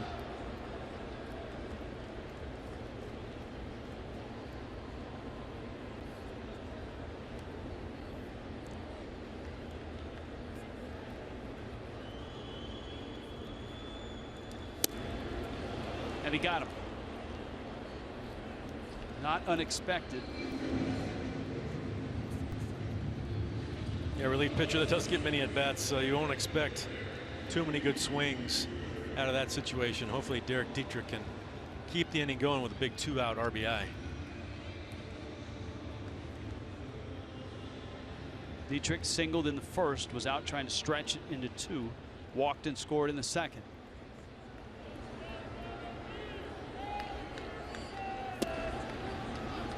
And Butler misses down low. This is the 3rd time that Butler has been up.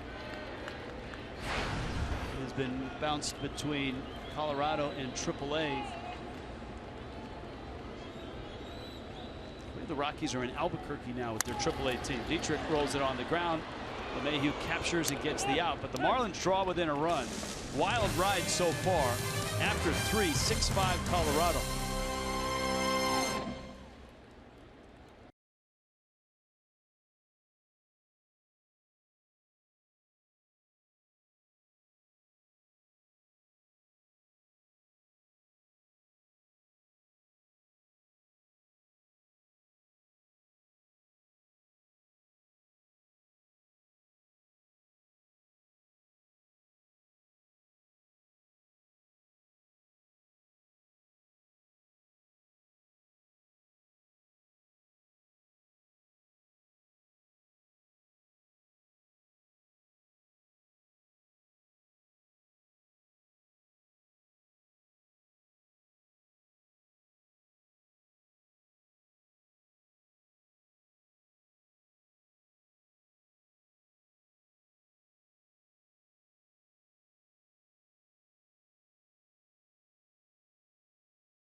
And the squadron of relievers held the Rockies to just 1 hit. But in 3 innings today, this game a real mess in terms of runs and hits. Our Toyota inside look, 21 games allowing 1 hit or less in Marlins history. 5 have been against Colorado. The Giants and the Mets a couple times each, and then 12 teams once. So if you're scoring with us at home, in 3 innings today, these two teams have combined for 11 runs, 15 hits, 22 base runners. There have already been 161 pitches thrown. Dustin McGowan against DJ LeMahieu. This is the type of game that we talked about last night at the onset of the telecast. You have the Rockies, one of the best offensive machines in the game. You have the Marlins, who have hit well this year, have been near the top of the charts in average. They've started to score a few more runs. They had, what, 3 7-run innings on the last road trip. And of course, there was a 1-hitter last night, so we were off by a day. LeMahieu was lined out and tripled. Rockies got all of theirs in the top of the 3rd. Marlins have spread it out. Slider by McGowan. And now you start to look closer at McGowan and Eddie Butler and try to figure out what you can get out of each reliever. If you're Walt Weiss with Butler, if you're Don Mattingly with McGowan, can you get him into the 5th or through the 5th?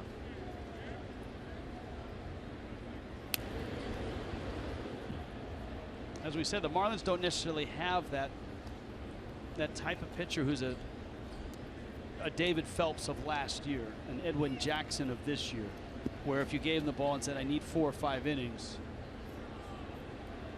McGowan's kind of been used in shorter spots than that.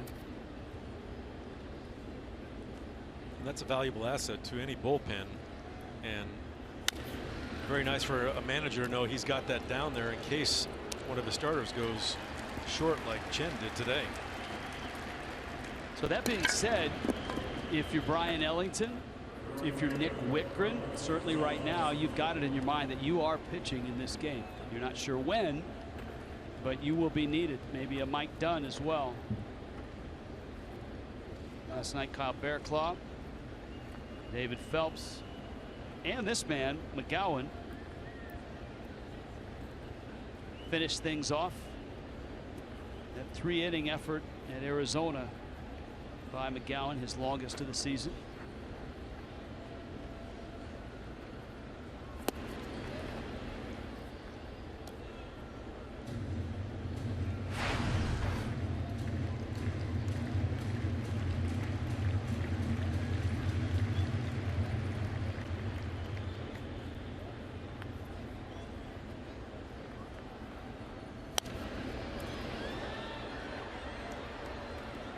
Flipped up and out into the seats. Now I think as McGowan gets stretched out more and more, he could be that guy. Yeah, I think he's got that capability of becoming that long man. He only threw 15 pitches last night. He's at 17 right now, and we've known him 2 outings to go 3 innings. So he's got that capability. He's got the stuff to bridge that gap on a short start like tonight. Chen. He has started in the major leagues. 1-2 to Carlos Gonzalez. By the way, my purchase went through. I have a pledge pack, $175 donation. Happy to have it. It should be delivered to the booth here shortly. And by Thursday. And by Thursday, I'm going to it's going to super pledge pack. I'm going to add an item every day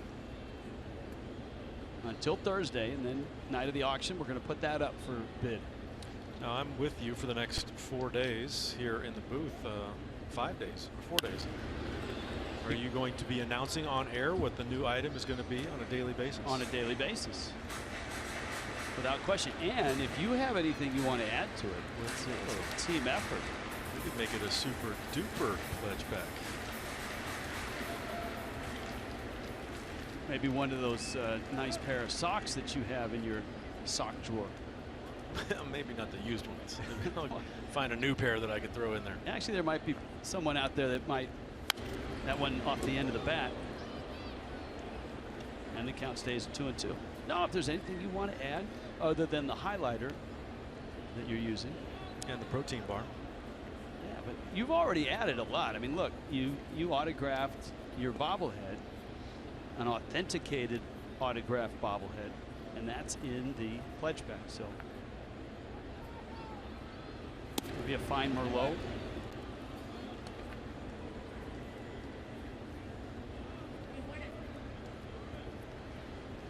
I'm a cab guy myself.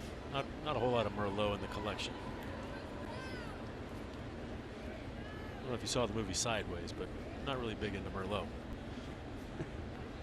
Here's the 3-2. And it's out. So McGowan loses Gonzalez. Carlos Gonzalez been on all 3 times. And before Arenado gets comfortable, we remind you that it's a Tom Kohler start tomorrow. And Father's Day at Marlins Park. South Florida Honda dealers, get you ready at 12:30. First pitch around 1 o'clock. Kohler will throw it out. Tyler Anderson is a lefty for the Rockies.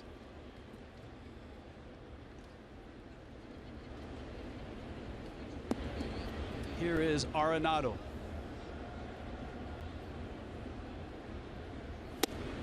If you've missed yesterday's telecast, Nolan Arenado is now pronounced Nolan Arenado. He didn't in his first 3-4 years in the big leagues correct anybody. He just was happy to be in the major leagues, happy to win Gold Gloves.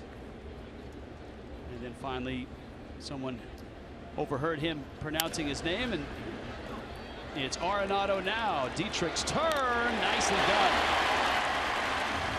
Feed was behind Derek, but he still got enough on it, and Dustin McGowan works a scoreless 4th as the Marlins go 5-4-3 to finish it.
Dodge. Visit Dodge.com or your local dealer today.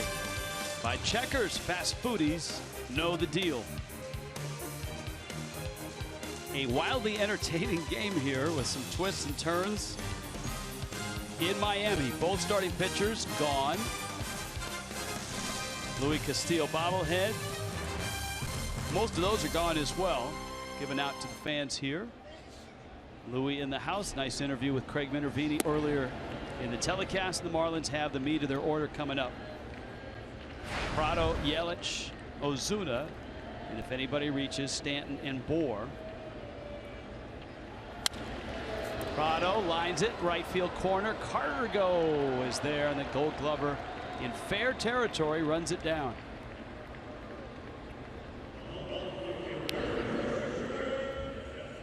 That's what outfield shifting will do for you. With Gonzalez close to the line. Yeah, they know that Martin Prado likes that right side of the field that slices away from a right fielder, so he was playing him kind of in between the first base and second base bag, straight down the line there. Gold Glover made it look pretty easy. 3 Gold Gloves. Last one in 2013. Saw him make that play on Dietrich. Perfect throw to nail him, trying to stretch a single into a double. And Christian Yelich gets sawed off there. And 2 quick outs here in the 4th inning. Well, 2 middle relievers battling right now, Eddie Butler and Dustin McGowan. Here comes Ozuna, who owns a sacrifice fly and a fly ball out to right. There's your Marlins box score. In the middle, Giancarlo Stanton with 2 more hits tonight. Justin Bour with a 2-run homer. Yelich driving in 2 runs with 2 hits.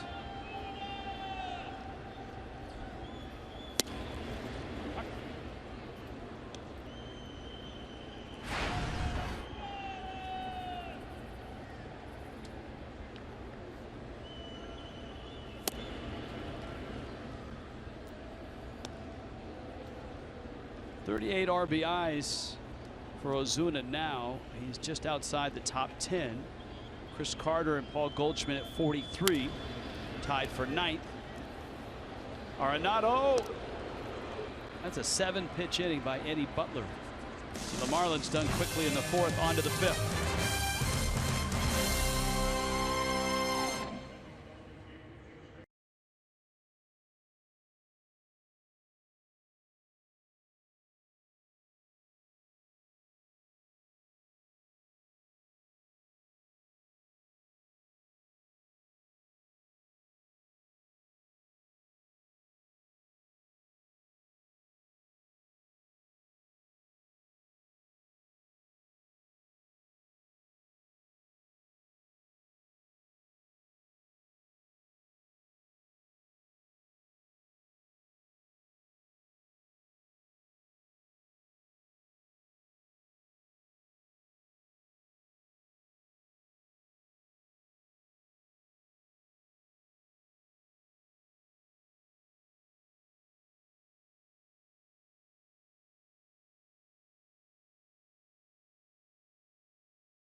Clock start. Marlins and Rockies. 6-5 Colorado into the 5th. Love the hat. Geico brings you this moment in Major League history. Julio Franco, 46 years old, 299 days, becomes the oldest to hit a 2-run or to hit 2 homers in a game. I remember a game in the old football stadium when Julio Franco tripled, and I think at that time he was the oldest player to triple. Ozuna makes the catch, but right around that time he was the oldest player to do anything. Really. Was he 48 at the time? He was up 46. there. He and Jamie Moyer, the 2 oldest guys I've ever seen play in the major leagues.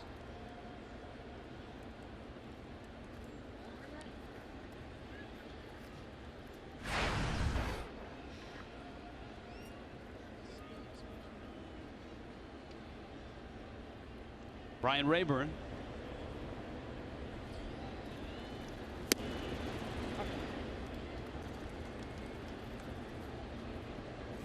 Dustin McGowan had to come in and get 2 outs in the 3rd. He faced the minimum in the 4th, and here he is in the 5th. I'm sure they'll keep a close eye on that pitch count up to 28 pitches right now. But doing a great job of bridging the gap to the back end of the Marlins bullpen. Hopefully the offense can provide a couple more runs and get him a lead.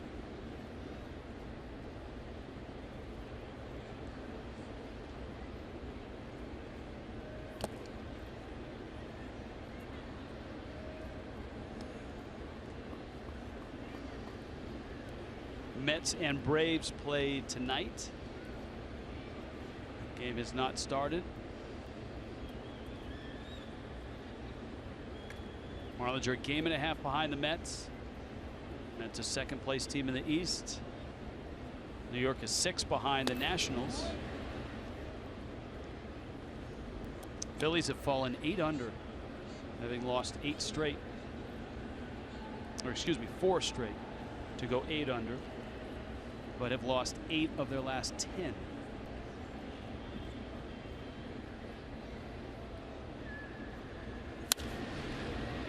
Rayburn lifts one. Stanton chasing in the corner, and as he disappears, the ball lands foul.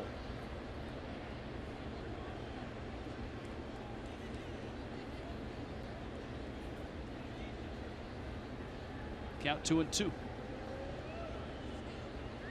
Phillies lost again today. Arizona just finished them off 4-1.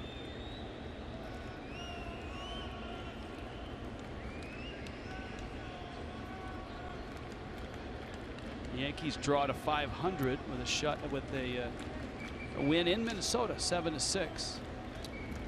But in that game, Kurt Suzuki hit a 102-mile-per-hour Aroldis Chapman fastball for a home run.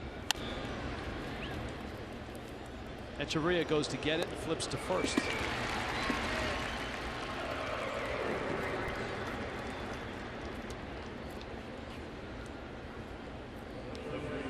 Weather outside right now, but we're nice and cozy in here as it looks like a little thunderstorm outside here in Miami. Not a surprise. The Yankees actually scored 3 times in the 9th and then held on. Minnesota scored twice in the bottom of the 9th, and the Yankees ended up winning at 7-6. Andrew Miller got the win. Miller is now 4-0 with a 1.21 ERA. Chapman's 13th save despite the home run Suzuki hit.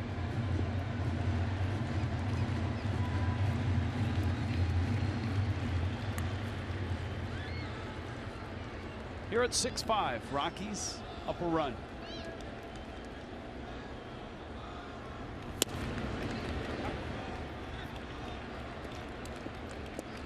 And it's nights like this where we look outside and look on our devices and see the weather. And you think back to all those rain delays in the old football stadium. You had them as a player. I have had them as a broadcaster. Just wrecking the rhythm of a game, ruining your dinner plans for an afternoon game that stretches it to 11 o'clock at night.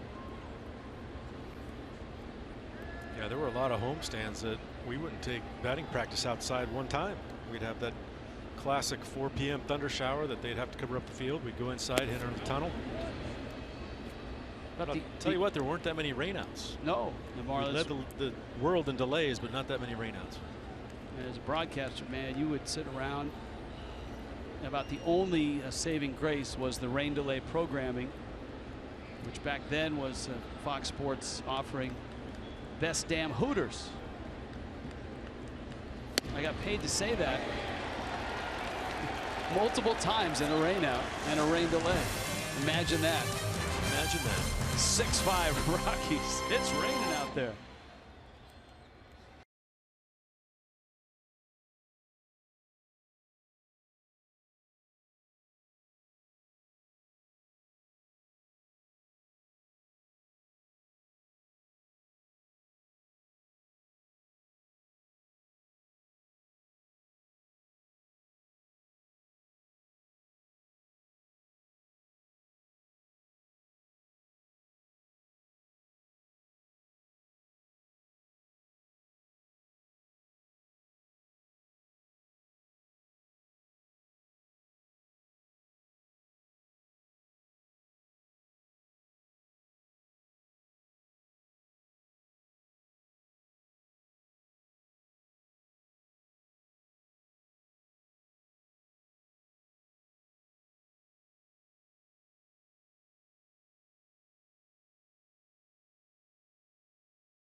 Miami is just getting deluged right now.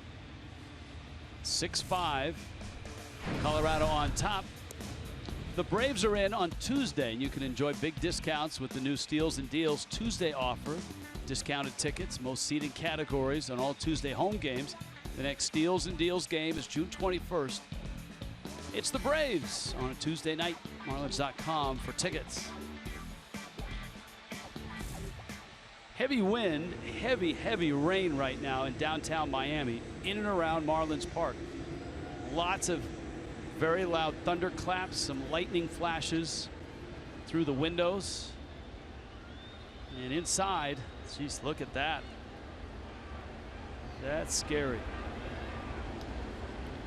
Here's Stanton. He takes breaking ball for a strike. Giancarlo has looked good at the plate, shooting a single to right back in the first. And a line drive single. And now a sharp ground ball into left field. And Stanton is 3 for 3. And that has to be just a real thrill for Stanton, for Barry Bonds, for Frank Menechino. All the hard work that they've put in over the last 3 weeks is starting to pay off. Yeah, another breaking ball here. Stanton gets around and pulls it on the ground right through the hole. Man, you got to love that he might be really getting back on track. We've seen signs over the last week or so. Last night with the ball off the end of the bat, singled, and he laced a single to center field. Good swing. Tonight you had that shift roller through the right side there for a base hit, and then he crushed another single next at bat. Speaking of crush, here's Bohr, and he did all of that in the third. Against Eddie Butler, he sent one up into the right center field seats at high velocity, 444 feet. Bohr shoots this one into left under Arenado's glove. And once again, Justin Bohr crosses up an extreme shift. He's been doing it all year. He did it 4 times in San Diego, and he does it here against the Rockies. Yeah, look at this placement, and if the shortstop is in his regular position, that's a backhand play, possible double play. Actually, Arenado was right there. It went underneath his glove. He kind of overshot it a little bit. So a hit for Bohr. Real Muto has struck out and has doubled. Miami's bullpen is up. You've got McGowan spot 3 hitters away. And so Mike Dunn is up. Real Muto, Echeverria. And then that pitcher spot. You can hear the thunder outside. Butler misses away. Action in the Rockies bullpen as well.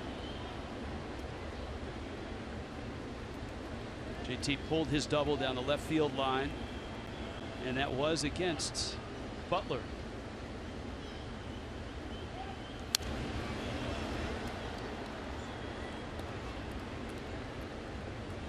Foul back, it's 1-1.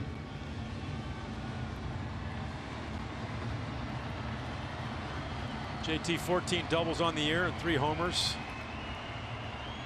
No triples yet. But for a young hitter, doesn't strike out a whole lot. 39 strikeouts and 220 at bats.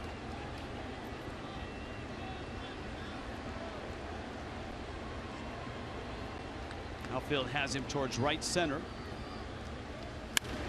JT drills it left center and deep and gone.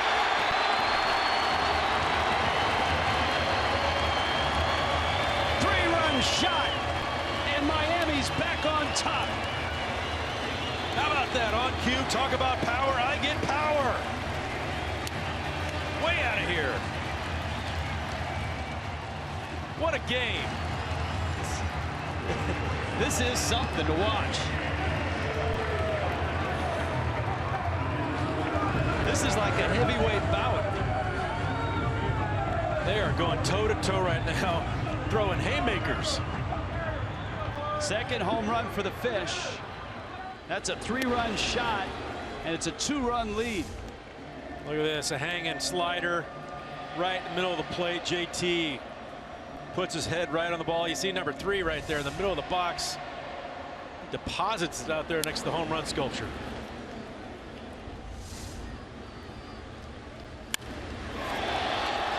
This one had more carry than you expected. I mean, at first you thought it was just going to clear the wall, and it cleared it by a bunch.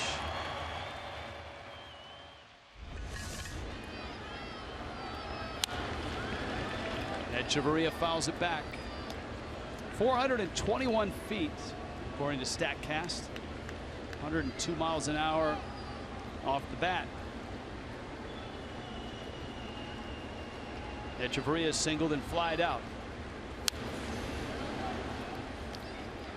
So the Marlins erupt for 3 runs in the middle of a nasty storm here in Miami, with high winds, lots of rain.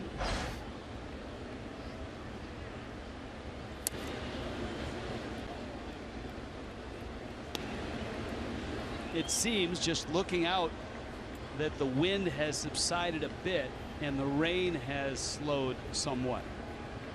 But it was so thick you couldn't see a block or 2 away from Marlins Park. Hot shot to short.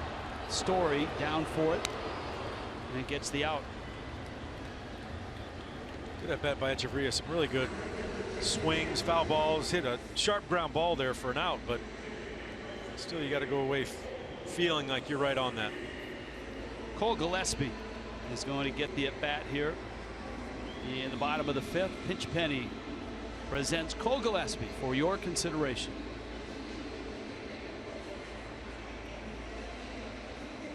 Derek Dietrich on deck. JT Realmuto, his 4th home run of the season. Justin Bour, 2-run shot in the 3rd. Realmuto's a 3-run homer here. Marlins coughed up a 3-0 lead. Wei-Yin Chen could not get out of the 3rd inning. He gave up all 6 runs. So he's off the hook. McGowan, who pitched nicely in relief, 2 2/3 innings. If the Marlins hold this lead, of course there's a long way to go. If they can hold this lead, McGowan would pick up a win. Went a long way, having watched what we've seen over 5.5 innings.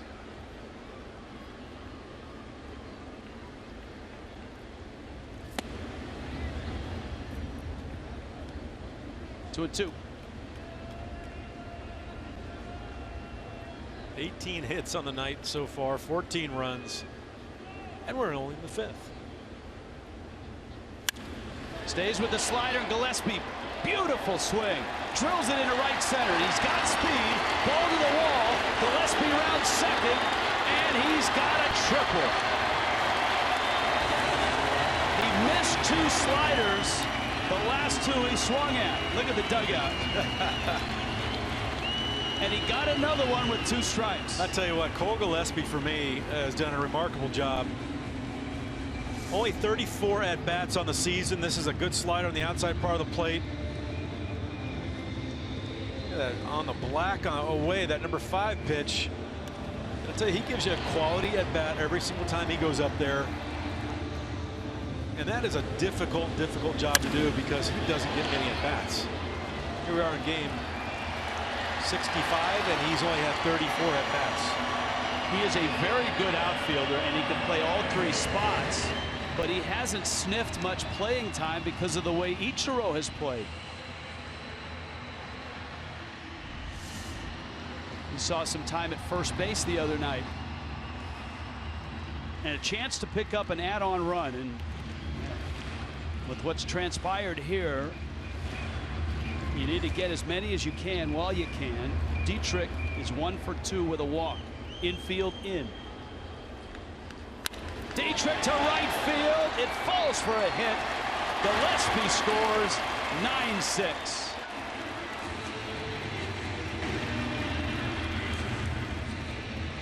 What a turnaround here for the Marlins.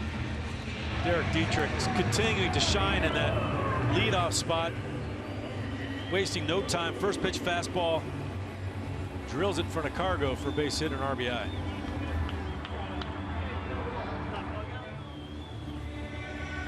Well, remember when Wei and Chen got knocked out, the point was made that the Rockies were in the same spot because Chatwood left with muscle spasms.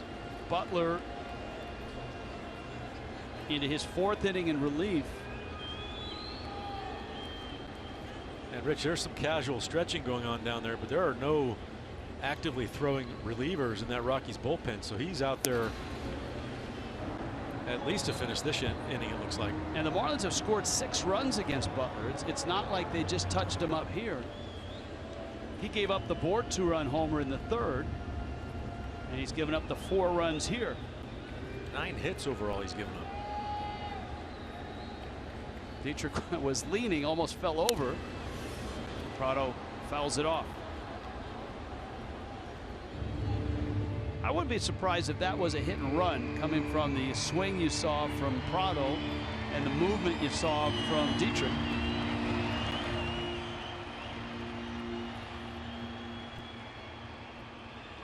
Dietrich looking back at Perry Hill, his first base coach. And Butler thinking something's up, went over. Or he might have gotten a sign from the bench. Someone from the bench saw that he was fudging a little bit at first pitch. They want to check and make sure that he's not going anywhere.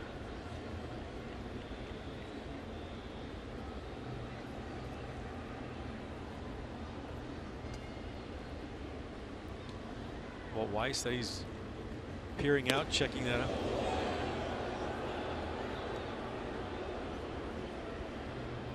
Prado again bailing out with a little bit of a oof. Just a little yelp.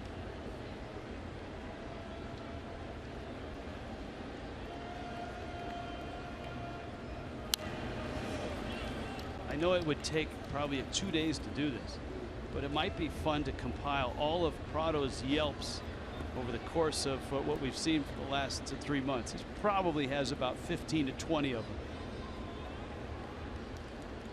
They can auto-tune it, maybe make it into a little rap song or something. You never know. You never know. Strike 3 called. Prado didn't like it and puts his head down, muttering, heads back to the dugout. That, though, is a strike. It's about as perfect a pitch as you can make right there. So Jerry Meal stuck the call. And here now is Yelich.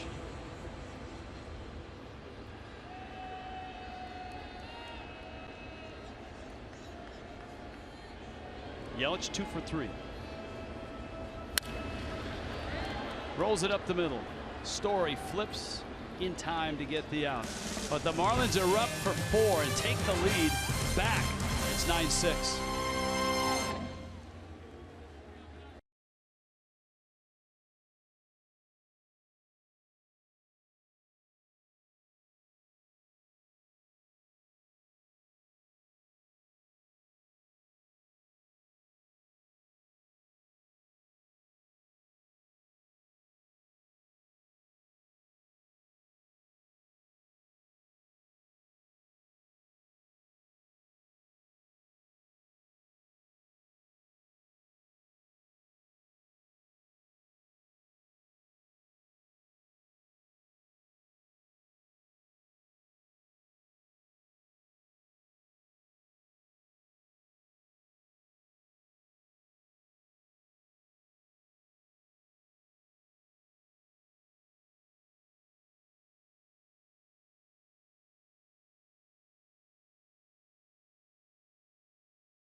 Is on Thursday. It's coming up. 35 pledge packs left, kids.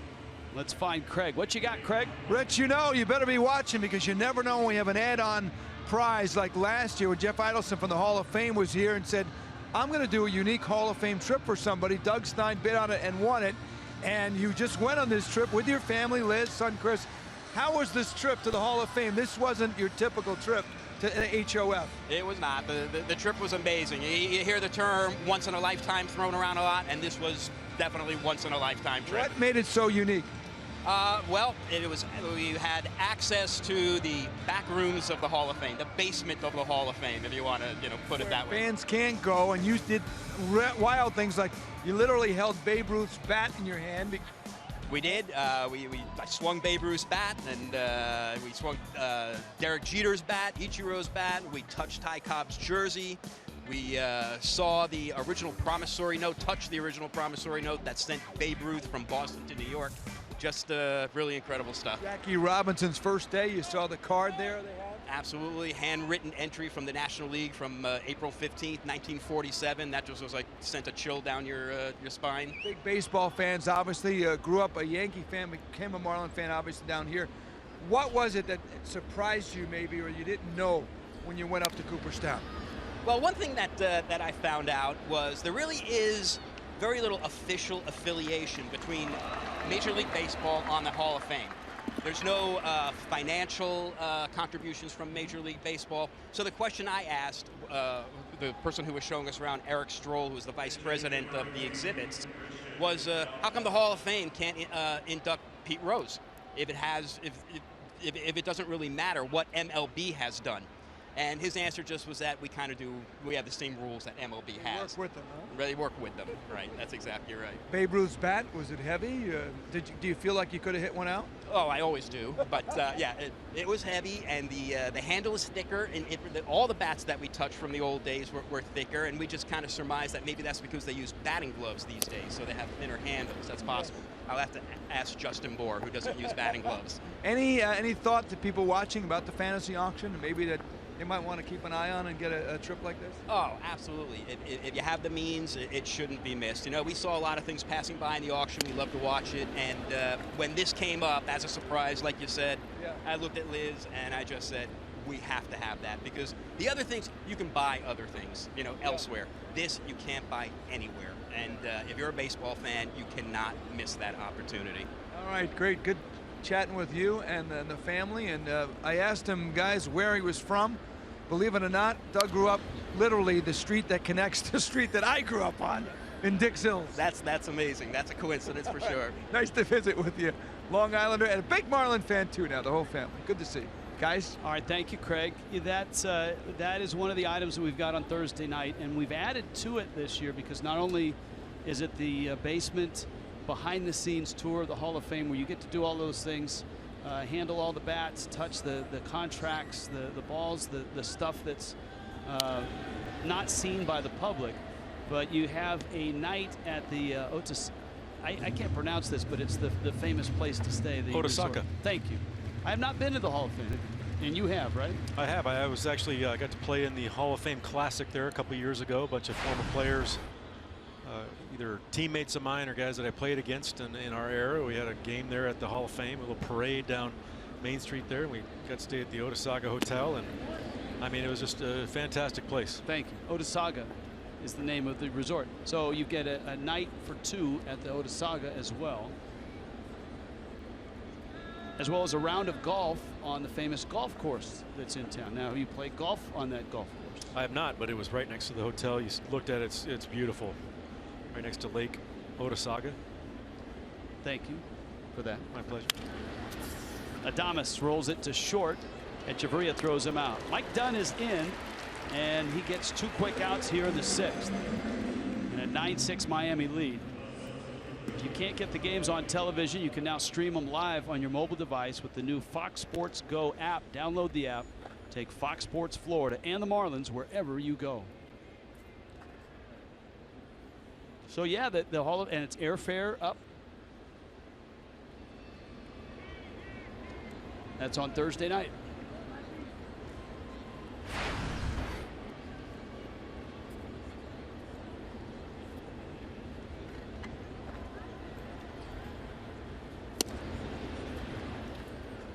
you've seen Mike Dunn and his appearances so far after missing 2 months with that forearm strain early in the season. His velocity starting to come back now. We've seen a couple 95s. That's more Dunn-like. To center, Ozuna lines it up and makes the catch. 1-2-3 inning. Very nice from Mike Dunn. 9-6 Miami.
Short starts by both sides. Tyler Chatwood back spasms out in the second.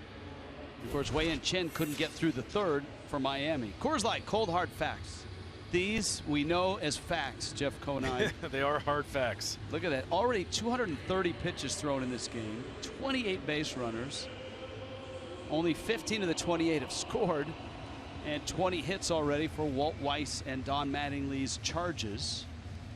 And the Marlins have a good portion of the order coming up with Marcell Ozuna, Giancarlo Stanton, and Justin Bour. Chad Qualls, former Marlin reliever, is second out of the bullpen for the Rockies.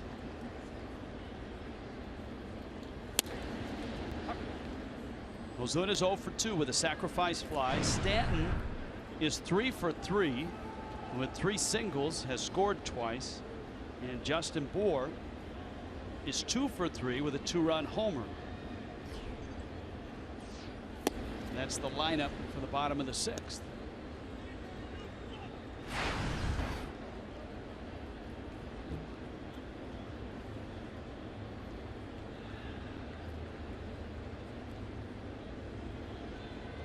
Chad Qualls been around a long time, making his major league debut in 2004 with Houston.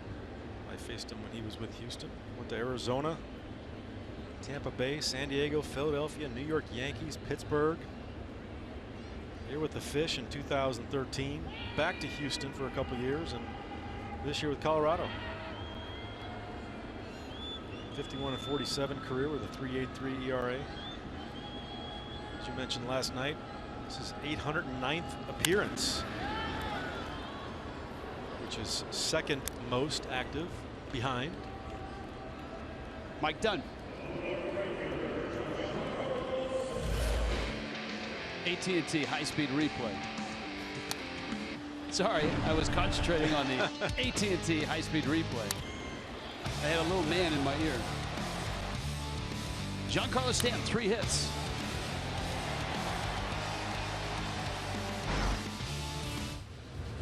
All right, so wait, give me the question last night. Give me the question again. Career 809th appearance today. There's only one active. Oh, K-Rod. Yes, K-Rod. All right, High Chopper. I thought you were talking Marlins history. No, in Major League Baseball right now, he's number 2. There are times in television Active. where there's a little voice in your ear while there's someone talking to you.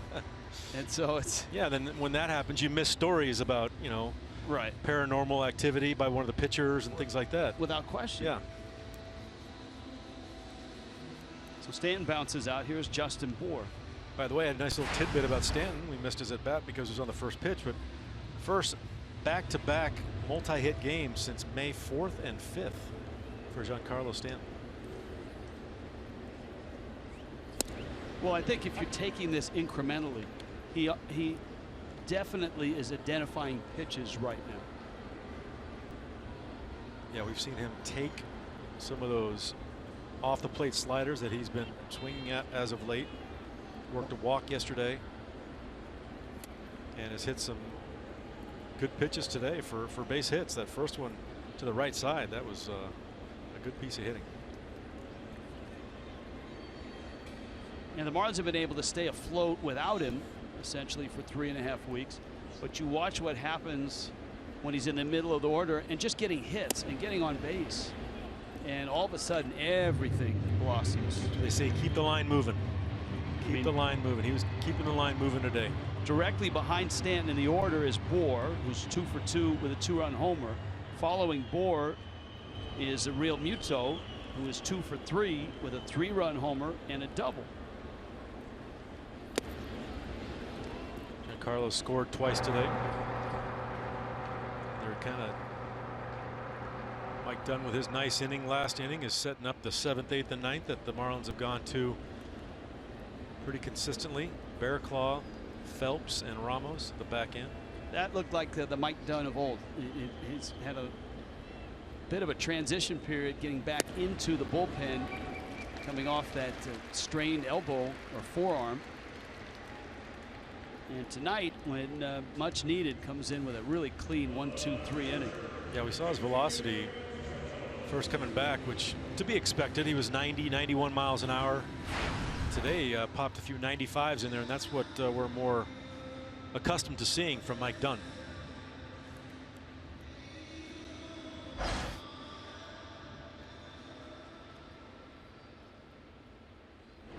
So Bour walks, and here's Real Muto, who crushed one out of here to left center. That was in the 5th.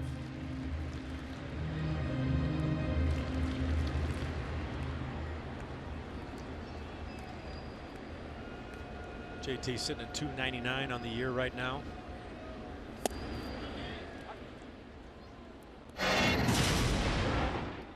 Go back to the 5th inning, and that hanging slider from Butler. JT puts a sweet swing on it. That's the cement surrounding the home run sculpture out there in left center field for a 3-run bomb. Pitch is out.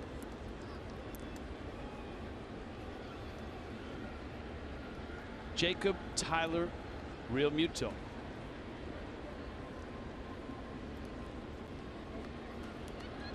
Remember when I first saw his high school stats, the line that I was looking at I thought was his career numbers, but it was actually just his senior year, where he had 28 home runs and drove in 117 in like 42 games. Carl Albert High School in Midwest City, Oklahoma.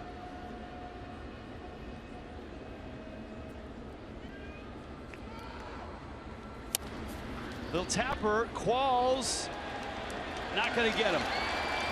It wasn't quite the drop and roll that he had as a Marlin, but in the same vicinity.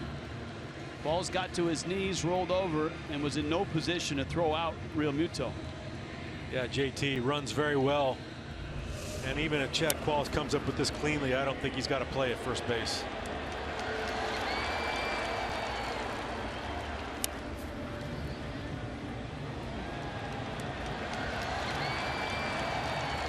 So you go from a absolute bomb 424-foot home run to a 50-foot single.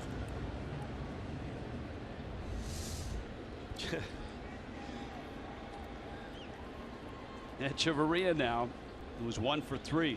Miami's put up 14 hits Nick Hundley with a backhand pick on that pitch in the dirt.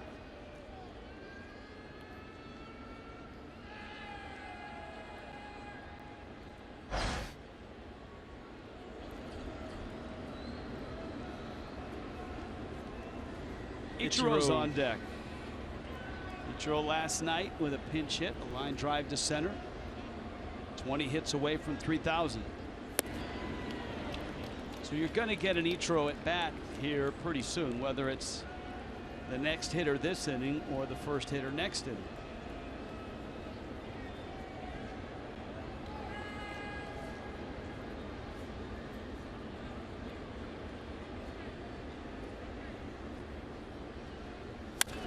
Edge. LeMahieu shows why he won a Gold Glove a couple seasons ago. Marlins leave 2, and it's into the 7th. Kyle Bearclaw coming in for the Fish. 9-6 Miami.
I'm just currently signing one of only 200 Jeff Conine bobbleheads available in this year's Fantasy Auction Pledge Pack. So the information is right there on your screen. Call now to get one of these in your pledge pack. They're going fast. Hurry up. Pledge now. Nicely done. Good looking fish next to you as well. Thank you. Now, just one note, if you're thinking about getting a pledge pack, you need to do it tonight because they're down to, last count, 35 left. There's 35 of those left. It takes a $175 donation. All kinds of cool stuff highlighted by a Don Mattingly signed baseball. The Energy team has found their way into the Clevelander. A Jeff Conine autographed bobblehead.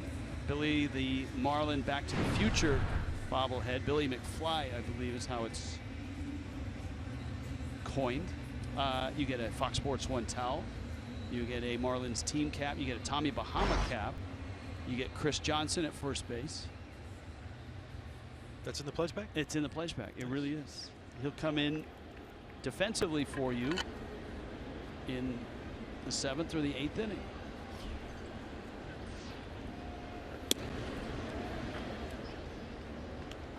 DJ LeMahieu.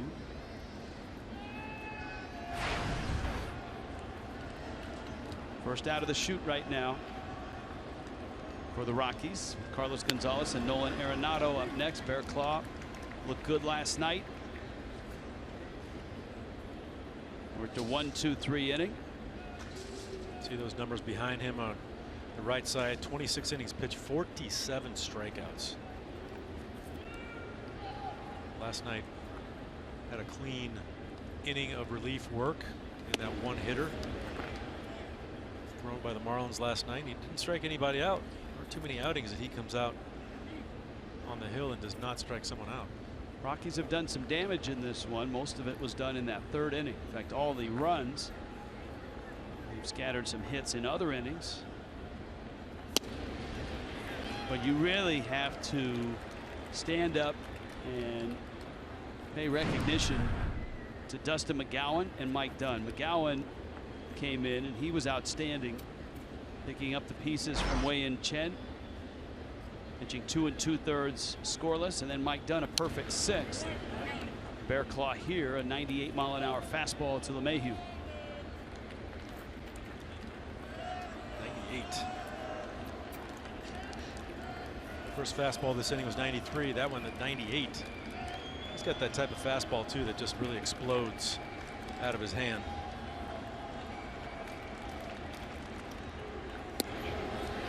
But that's the strikeout pitch. That's the slider.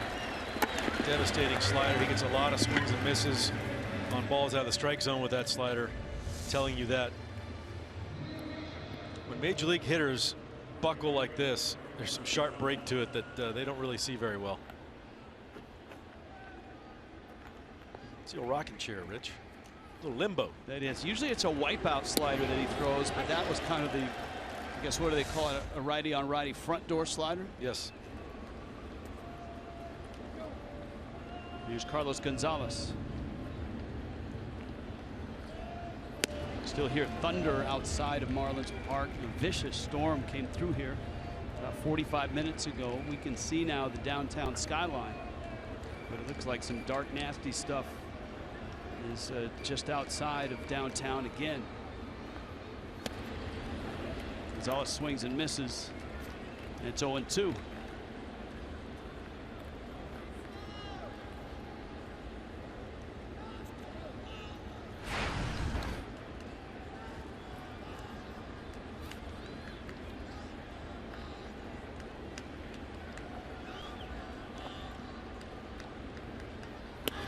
Fastball up. What does your Doppler research show you on your phone? Well, I am an amateur weatherman and pretty handy with the Doppler in my hand. It looks like we're about to get some heavy rain again.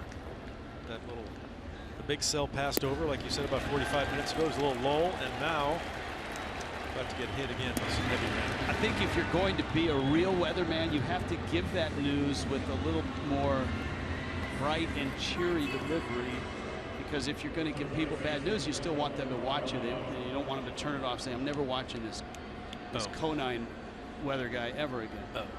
All right, I'll work on my delivery. So maybe drop in a but there's some clearing tonight and it should be a pleasant morning. But there's sunshine on the horizon. There you go. That'll work. Although I don't know if you're a hitter if it feels like sunshine on the horizon when you're facing Bear Claw right now. Arenado has doubled in 3 trips. Carlos Gonzalez has been absolutely locked in this game, taking every pitch out of the strike zone, and Bear Claw struck him out. Made him look pretty bad. These are 3 really good hitters. You got LeMahieu came in at 318. Gonzalez at 311. Arenado 287. And of course, all have done major damage. Arenado 20 homers and 57 driven in. Gonzalez 15 homers, 37 driven in. And you've got LeMahieu, who's got 18 doubles, 5 triples, and is slugging .500. As a second baseman. and Bear Claw has struck out LeMahieu and Gonzalez. The 1-2. Arenado gets a hit, knocks it into right field.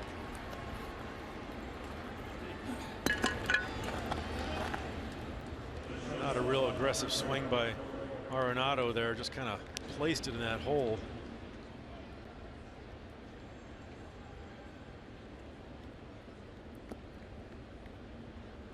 Trevor Story is singled. Hit by a pitch, scored back in that 6-run third. This was a tough start for Wei-Yin Chen, who was given a 3-0 lead.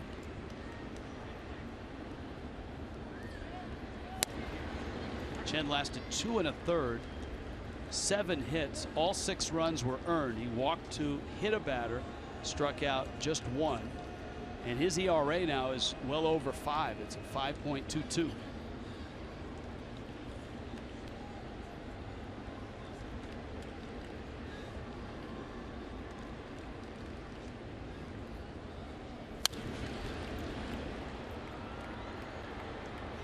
count 0-2.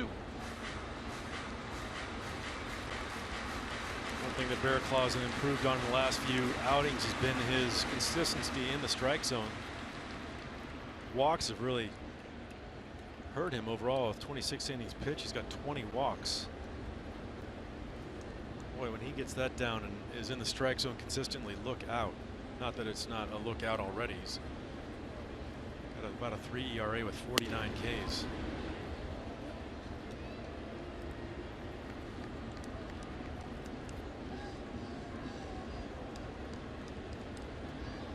Count 1-2 to the rookie shortstop, Trevor Story.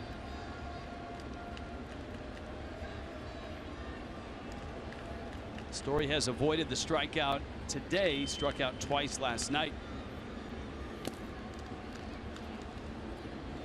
Bearclaw buries it in the dirt.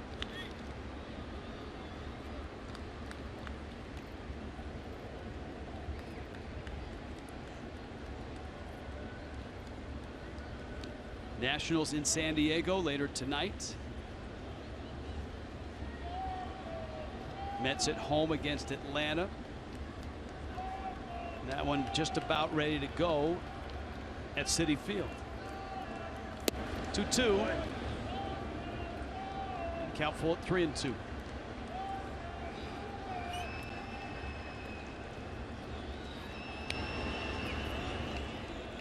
Red Sox up 6-2 over Seattle. Big Poppy, what a story. Last year, retiring after this year's over with. 1 for 4 today. 342 average. Second in the league in RBIs. Runner goes, and now Bearclaw has got himself in a little bit of trouble. He's got runners first and second and 2 outs. And Ryan Rayburn coming up. Juan Nieves on his way out. Well, the 4-gamer against the Cubs starts on a Thursday night. Fans 21 and older can purchase the ultimate VIP package, which includes a Clevelander ticket, a cigar from Alec Bradley, and a drink from McAllen. For tickets, go to marlins.com/special events. Now that's special. That isn't. The rain is back in downtown Miami. Big storm has moved through. It looks like part 2 is just now hitting.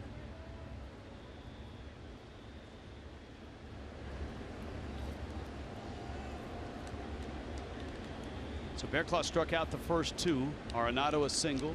Story a walk. Rayburn takes a slider for a strike.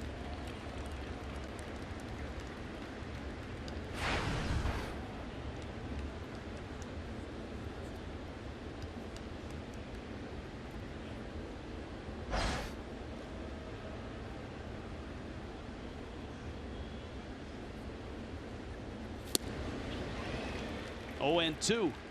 I think Bearclaw's got such good break on that slider that when he gets 2 strikes, he tries to throw a little too hard and a little too much out of the strike zone.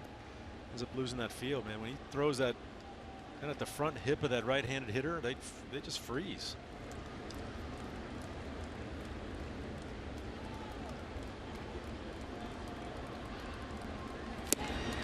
He got him. And so Bearclaw saw 2 get on, but he strikes out 3 in the 7th.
Just for Man, mustache and beard, brings play like a champ last 11 games. Look at the numbers. Ichiro 15 of his last 32. 3 of 4 with runners in scoring position, and he is 20 hits away, 20 away from 3,000.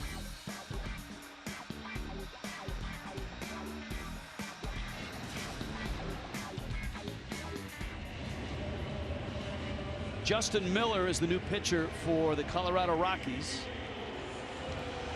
Ichiro last night came in the 7th, smacked a pinch hit to center, a line drive hit.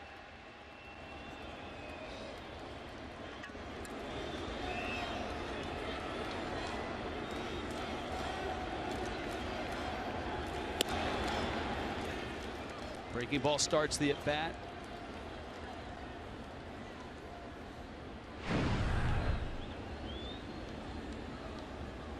Look at Miller this season, 26 games, 5.86 ERA, 291 opponent's average. Ichiro takes out, and it's 2-0. Brandon Barnes is in the ball game.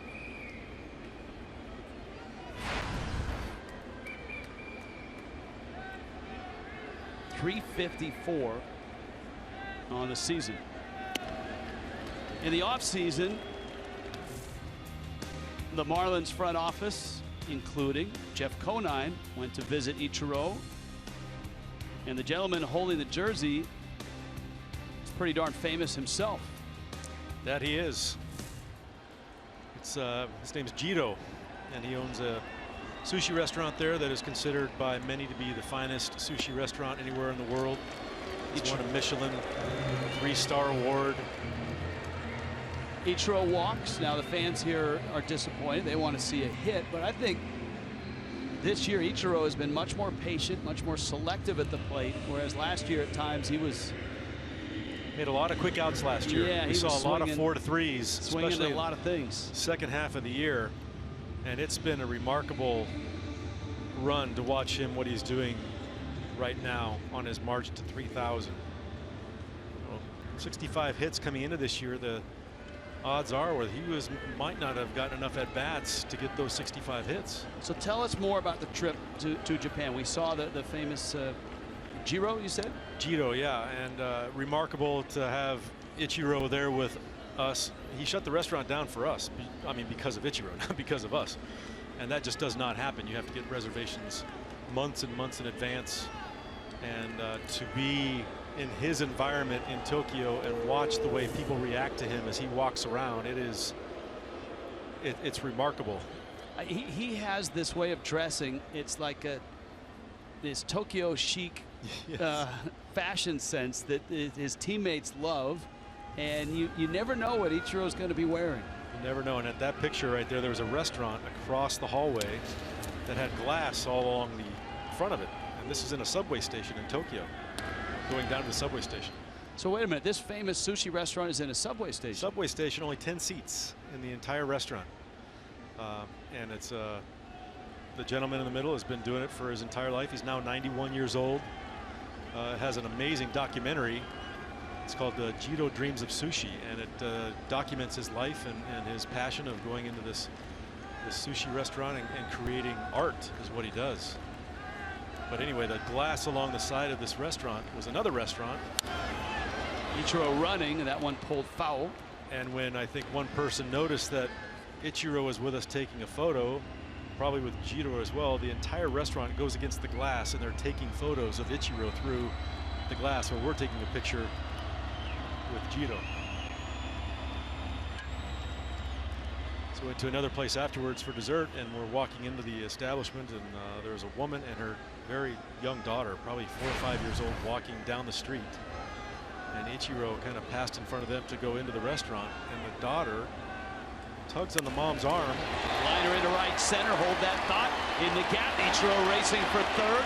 Dietrich's got a double. Ichiro around third. He's coming home. Late wave, and he's hung up. Ichiro trying to get in a rundown now. Does, and Dietrich stays at second. Lenny Harris had the stop sign up and then put the green light up. Yeah, let's watch this here. You see Ichiro pick up.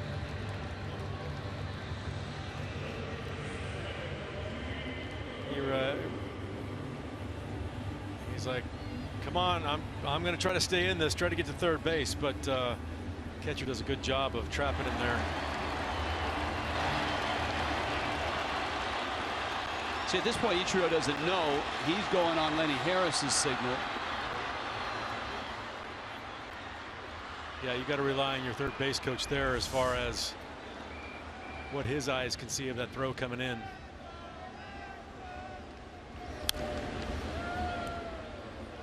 For Dietrich, it's a 3-hit ball game. I think that's one maybe Lenny would like to have back. Yeah, I think that he knows probably should have been conservative out there, especially with nobody out.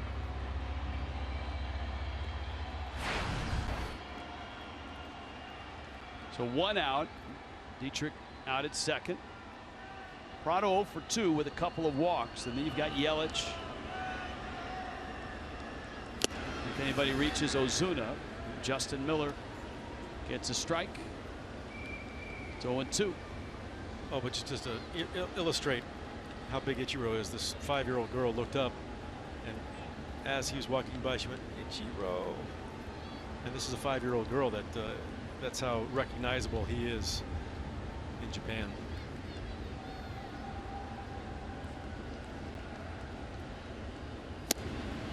Prado strikes out. Alan Turner, his translator, told me that they recently had a vote to see whose picture would adorn a new bill that they were about to print, and Ichiro came in 3rd place in the vote to put on a new bill. So like a dollar bill, but a yen. A yen. And Ichiro, I mean, I don't know if there were emperors ahead of him or who, but it was maybe 2 emperors and then Ichiro.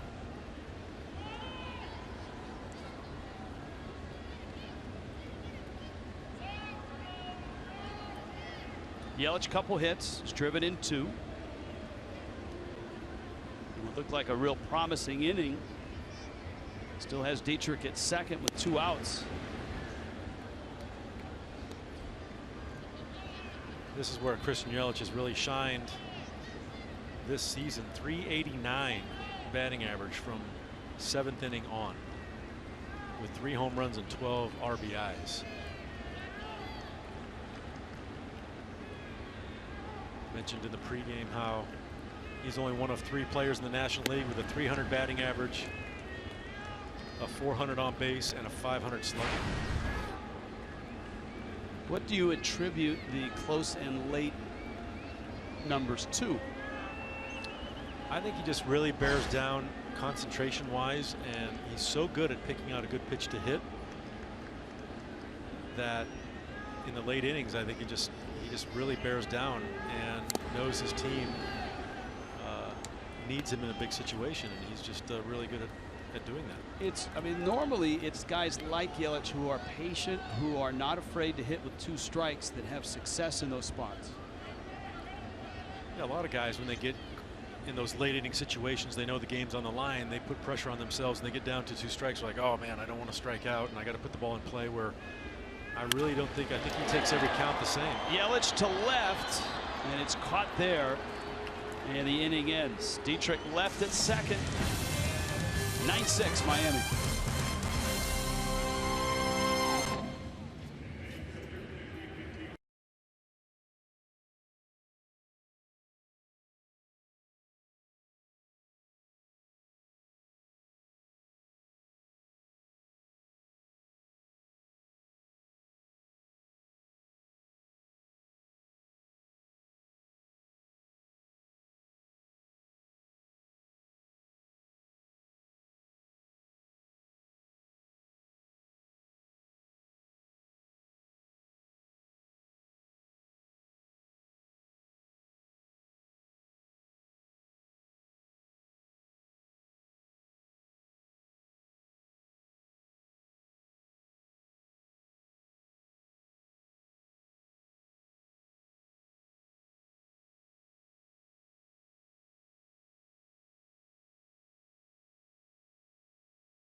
the presenting sponsor of Miami Marlins baseball. Marlins Park, 9-6. Marlins on top. Fox Sports Florida Fantasy Auctions coming up on Thursday. Now, this is the pledge pack that I purchased. My donation for $175 over the iPad. This is what I have. And there are a few left. So if you want to get it, now's the time to do it. Billy McFly bobblehead. Now this is, oh, look at this guy. Look at Jeff Conine. You got to kind of turn the side like that. That is a signed Jeff Conine bobblehead. This is a Tommy Bahama cap. You can wear that on the beach. And when you're on the beach, Niner, look at this. Fox Sports 1 beach towel. Whoops, upside down. There you go. That'll work. Sweet. Our friends at Ford got the little valuables pouch. If you have valuables, you need a pouch. And a Marlins Team Store cap. It's fitted, and you can get it in either red, orange, or black, and you can order the size as well. And the, the voucher for 4 tickets to a Marlins game, 4 game tickets, and the piece de résistance. There it is, hermetically sealed. A Don Mattingly autographed baseball, and there is the authenticated stamp. And you get this cool bag from MLB Network, all for $175. And there's only, I think, about 20 of them left. So now's the chance to jump on it. Come on, folks, let's sell them out before the end of this game. And as noted, I'm going to keep this bag and add something to it every night. And I will put it up for auction on Thursday night with some more cool stuff. So, and since I'm working with you, I might also add something to your bag, so it could be a super duper pledge pack. So we started with 200 last night at the start of the game, and we're down to I believe 20 right now. So Marlins.com/pledge packs. All the money goes to the Marlins Education Fund, and it's a great way to help out if you don't have the money for a little board item or a big board item. If you're able to afford a $175 donation, this is a lot of cool stuff. I know that some of you aren't able to come to the ballpark and you watch Marlins games from wherever you are around Florida or up throughout the United States or anywhere on the globe, and you can't get a Jeff Conine bobblehead or a Billy McFly bobblehead or a Don Mattingly baseball. So now's your chance. David Phelps looking sharp. Look at that breaking ball for a strike. Marlins with a great chance here to take the first 2 of this series. Miami's bullpen has been terrific so far. Dustin McGowan, Mike Dunn, Kyle Bearclaw, and now Phelps. We talked about Phelps earlier in the game about his ability last year to give the Marlins that long relief option in case of a short start such as tonight by Wei-Yin Chen, but he has turned into a lights out 8th inning reliever. Last year we saw 89, 90, 91 mile an hour fastballs. This year he dials it up 95, 96. Now when he knows that he's only got to go out there for 1 inning and just lets it loose. Boy, and every other pitch in his bag of tricks seems to be sharpened or heightened with the knowledge that he's not out there to stretch it to 6 or 7 innings, that he can just bring it and not pace himself. 2-2. Fastball misses down. I think even the arm speed on the curveball, his curveball last year was a slower curveball, didn't have that kind of break, but now it's a pretty devastating pitch. Nick Hundley up. Hundley with a 3-run double. Lifts that one up in the air, foul and out of play.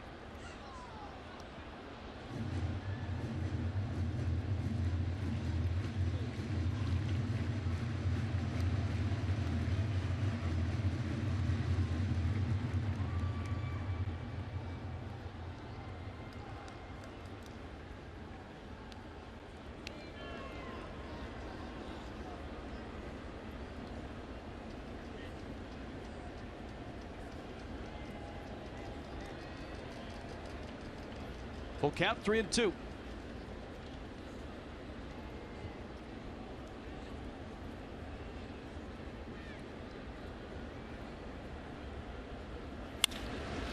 On the ground, Echevarria. Nice play. I still feel one of the best at going to his left and being able to take that little drop step here. Gets enough behind him, and I think Chris Johnson thought it might go in the dirt, but it made it all the way in the air. You see David Phelps giving him a little bit of props there, saying nice play. So Nick Hundley is out.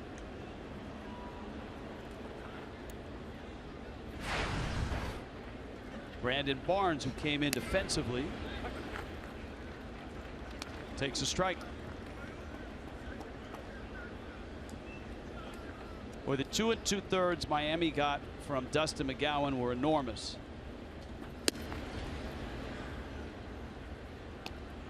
And McGowan is in line to win this game if the bullpen can deliver it.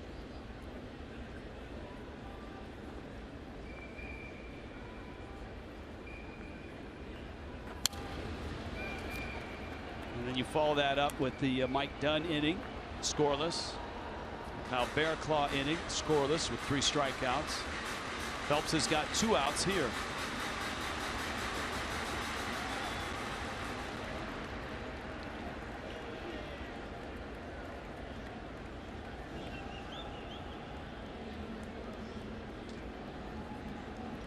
One, 2. Oh, little bad hop. Phelps takes it, knocks it down. Knock it down, throw him out. And he did just that. He's laughing it off. 9-6 Miami.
For Miami, 6 runs, 8 hits for the Rockies. As we hit the bottom of the 8th, you can follow Marlins baseball live with the MLB.com at-bat app. Stay up to the moment with game day live game video highlights, StatCast, news, and more. Download MLB.com at-bat. That's pretty sweet. #1 app for live baseball on your phone and or tablet device. Watch. How's that watch? Now, wait a minute. Wait a minute. You have it. All of my partners have different. Your watch is huge. Do you have an Apple Watch yet? I do not have an Apple Watch. You don't have a device watch yet? Do not have a device watch. I have an Apple device phone, but I do not have a watch. iPad? I have an iPad. All right. I've got an Apple Mac computer. All right. So you've got like 3 or 4 devices you can download the app on. Oh, I've got them. Ozuna's up. Marcel takes in Giancarlo Stanton and Justin Bour, or excuse me, Chris Johnson also scheduled here.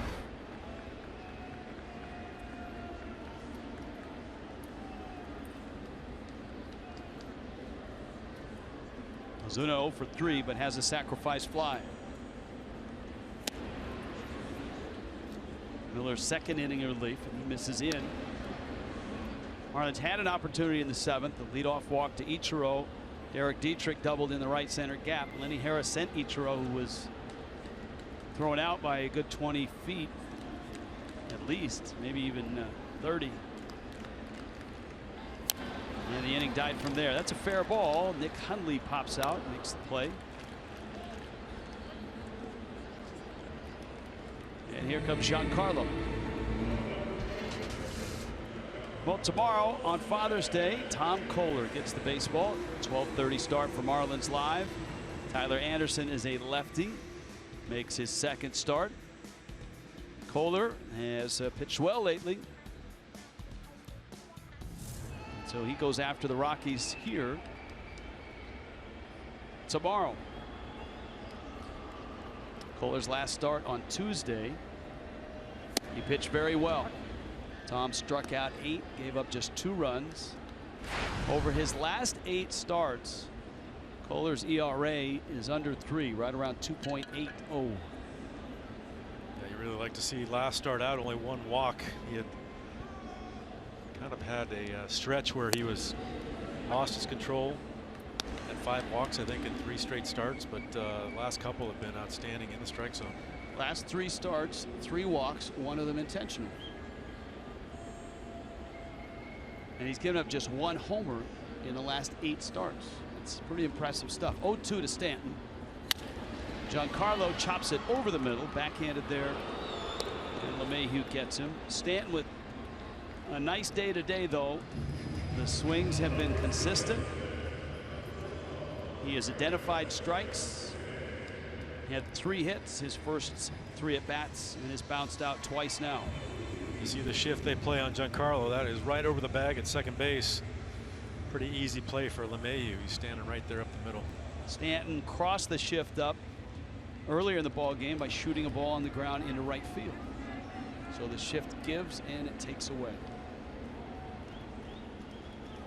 I think sometimes you have a tendency to say, oh, I can't believe they're shifting him because he hit the ball into right, but there's 1 or 2 times in that same game where the shift works. So someone smarter than us is keeping track with a computer, diagramming, adjusting. Though I don't know that they've figured Justin Bour out quite yet. Yeah, but they must figure. I mean, they do the shift because they've got tendencies and patterns of what they do on the ground balls in the infield. So obviously they've tracked him enough to know that this is his tendency. We're going to put him on the right side of the infield. He very seldom hits one on the left side, but it seems like we've seen him do that a number of times. Get cheap hits over the left side of the field. There's no such thing as a cheap hit, Jeff Conine. That is very true. You know that. He's a card-carrying member of the Hitters Guild. That's a base hit. But Chris Johnson has to feel good for Johnson. 2-out single, and now Real Muto, who has a 3-hit game going. I'll tell you what, I felt that Chris Johnson has swung the bat very well this entire season. A lot of times he's making those line drive outs where you get nothing to show for it, but he's putting good swings on the ball. This is a good triples park, and Real Muto is a triple shy of the first cycle in Marlins history. Amazing that the Marlins have 5 no-hitters and no cycles. That is remarkable. So he's a triple shy. The Padres, going into last season, had neither a no-hitter or a cycle.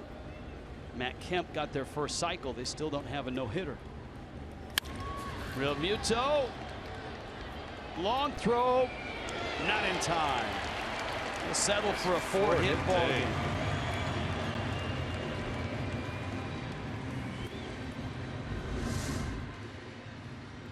Just a little bit of hesitation here from Story. That's all that JT Realmuto needs to make it an easy single. Now, Story has certainly provided pop in replacing Troy Tulowitzki, who was traded last year, but he's got a ways to go to replace Tulowitzki defensively. Not that he's not a good defensive shortstop, but that's, you're talking about an elite defensive shortstop. Yeah, Tulowitzki is exceptional with probably the strongest arm at that position in maybe even baseball. Here's Danny Echeverria.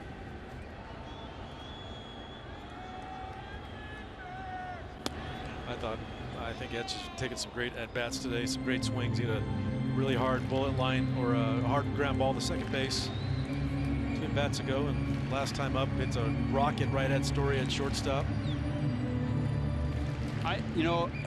Tulowitzki's arm, I'm with you there, but I would like to see if there was a Major League Baseball All-Star Skills competition.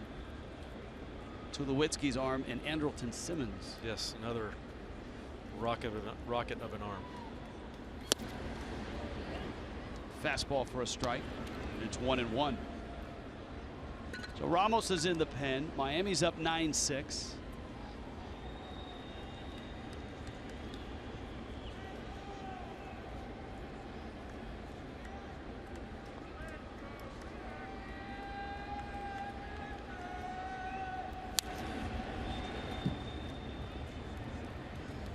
And the count 1-2.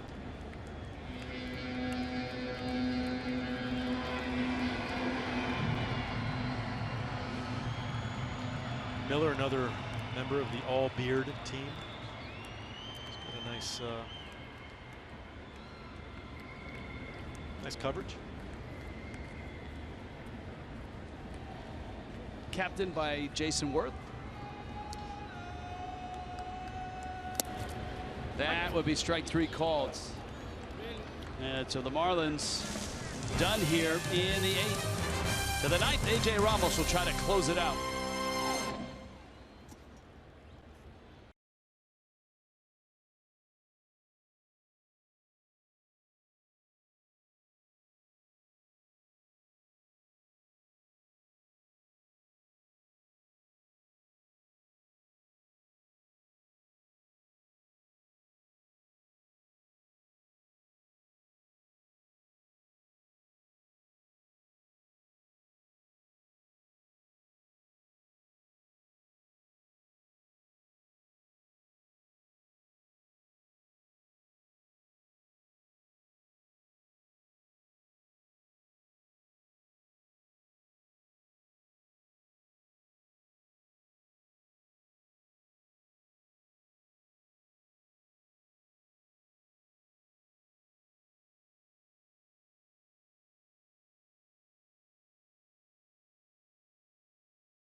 Fox Sports Florida is brought to you by Southwest Airlines. Transparency, low fares, nothing to hide. By Dodge, visit Dodge.com or your local dealer today, and by your South Florida Honda dealers. Hard to pay attention to that read with this shot. Isn't this cool?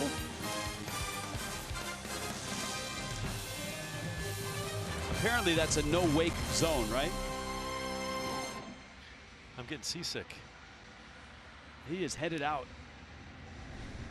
Headed in to Marlins Park, and it's a good day to be in Marlins Park in downtown Miami. It's been battered by some heavy rains over the last hour and a half. And this has been a wild ride for the Marlins and the Rockies. Marlins had a 3-0 lead. They were cruising, and then Wei and Chen completely lost it and gave up 6 runs in the 3rd. Then Miami was down. All of a sudden, power came on. Justin Bour, 2-run homer. JT Realmuto, 3-run homer. And the bullpen has been spectacular. A.J. Ramos tries to finish the deal. And here is Ramos. He gets the top of the order. So not an easy landing in terms of guys he's facing. He does have a 3-run cushion. Charlie Blackmon, DJ LeMahieu, and then Carlos Gonzalez. If anybody reaches, Arenado, Story. Blackmon an 0 for 8 series so far in the leadoff spot. And Ramos, as usual, comes in and misses twice. It's kind of his MO, and that is arrive on the scene, figure out what's working, and then go with that. Sometimes it takes a few pitches to figure out what's working and what's not working. Well, he's got so many options. He could throw 4 pitches for strikes, or he could throw 4 pitches. And of those 4, it seems like, you're right, Rich, one of those is the go-to pitch for that particular outing. We've seen it with the curveball. We've seen it with the slider.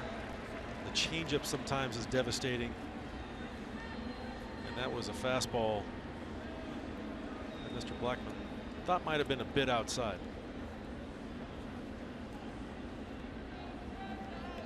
Ramos saved that Kohler win on Tuesday night in San Diego. A 5-2 win over the Padres. Remember, the Marlins won the first 2 games of that series, lost on Wednesday, opened this series last night with a win, up 9-6 in the 9th here.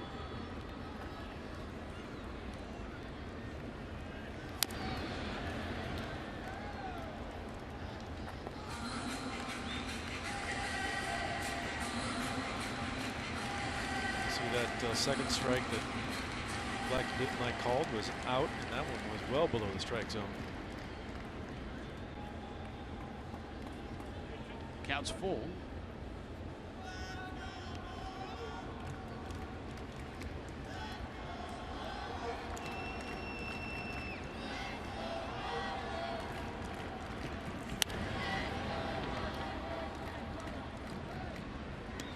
Nice play there.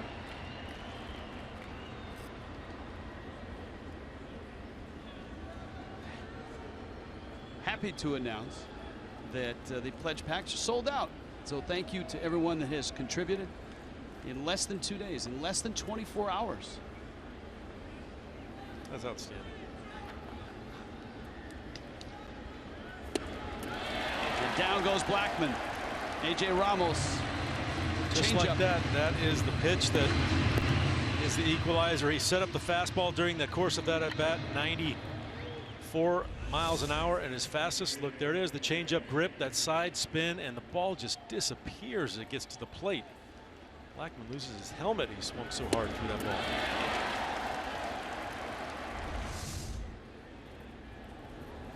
And as you're studying a guy like AJ Ramos as a hitter, all right, I've got to be ready for a fastball because he throws or can throw up to 94, 95 miles an hour. So that's got to be my primary focus. But there's so many other things that are in your mind with the slider, the curveball, and then that changeup that he could throw at any count. There's a lot to be aware of.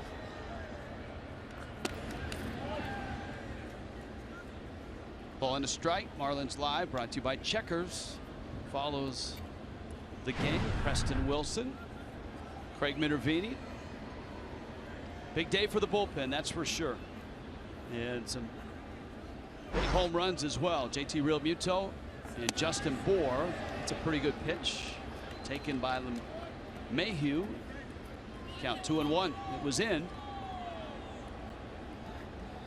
Mayhew, tall and slender, not your typical second baseman, but he's a good one. A Gold Glove winner. Turned himself into a nice offensive player as well. Echeverria on to first, and Ramos has 2 outs here in the ninth.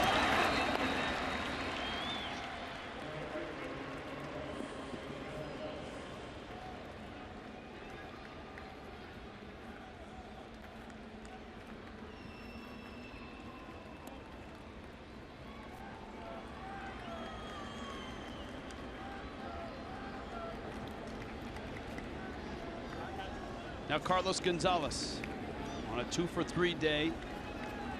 A walk and a strikeout. He's driven in a run, has scored a run.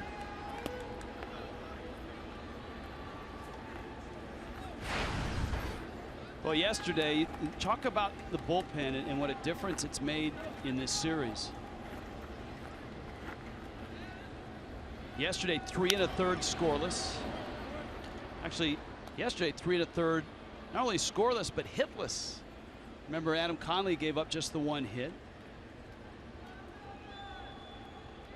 And here today, the Marlins pen has given up just 1 hit. Wei-Yin Chen gave up 7. That one fouled at the plate. So that's an incredible run from yesterday into today.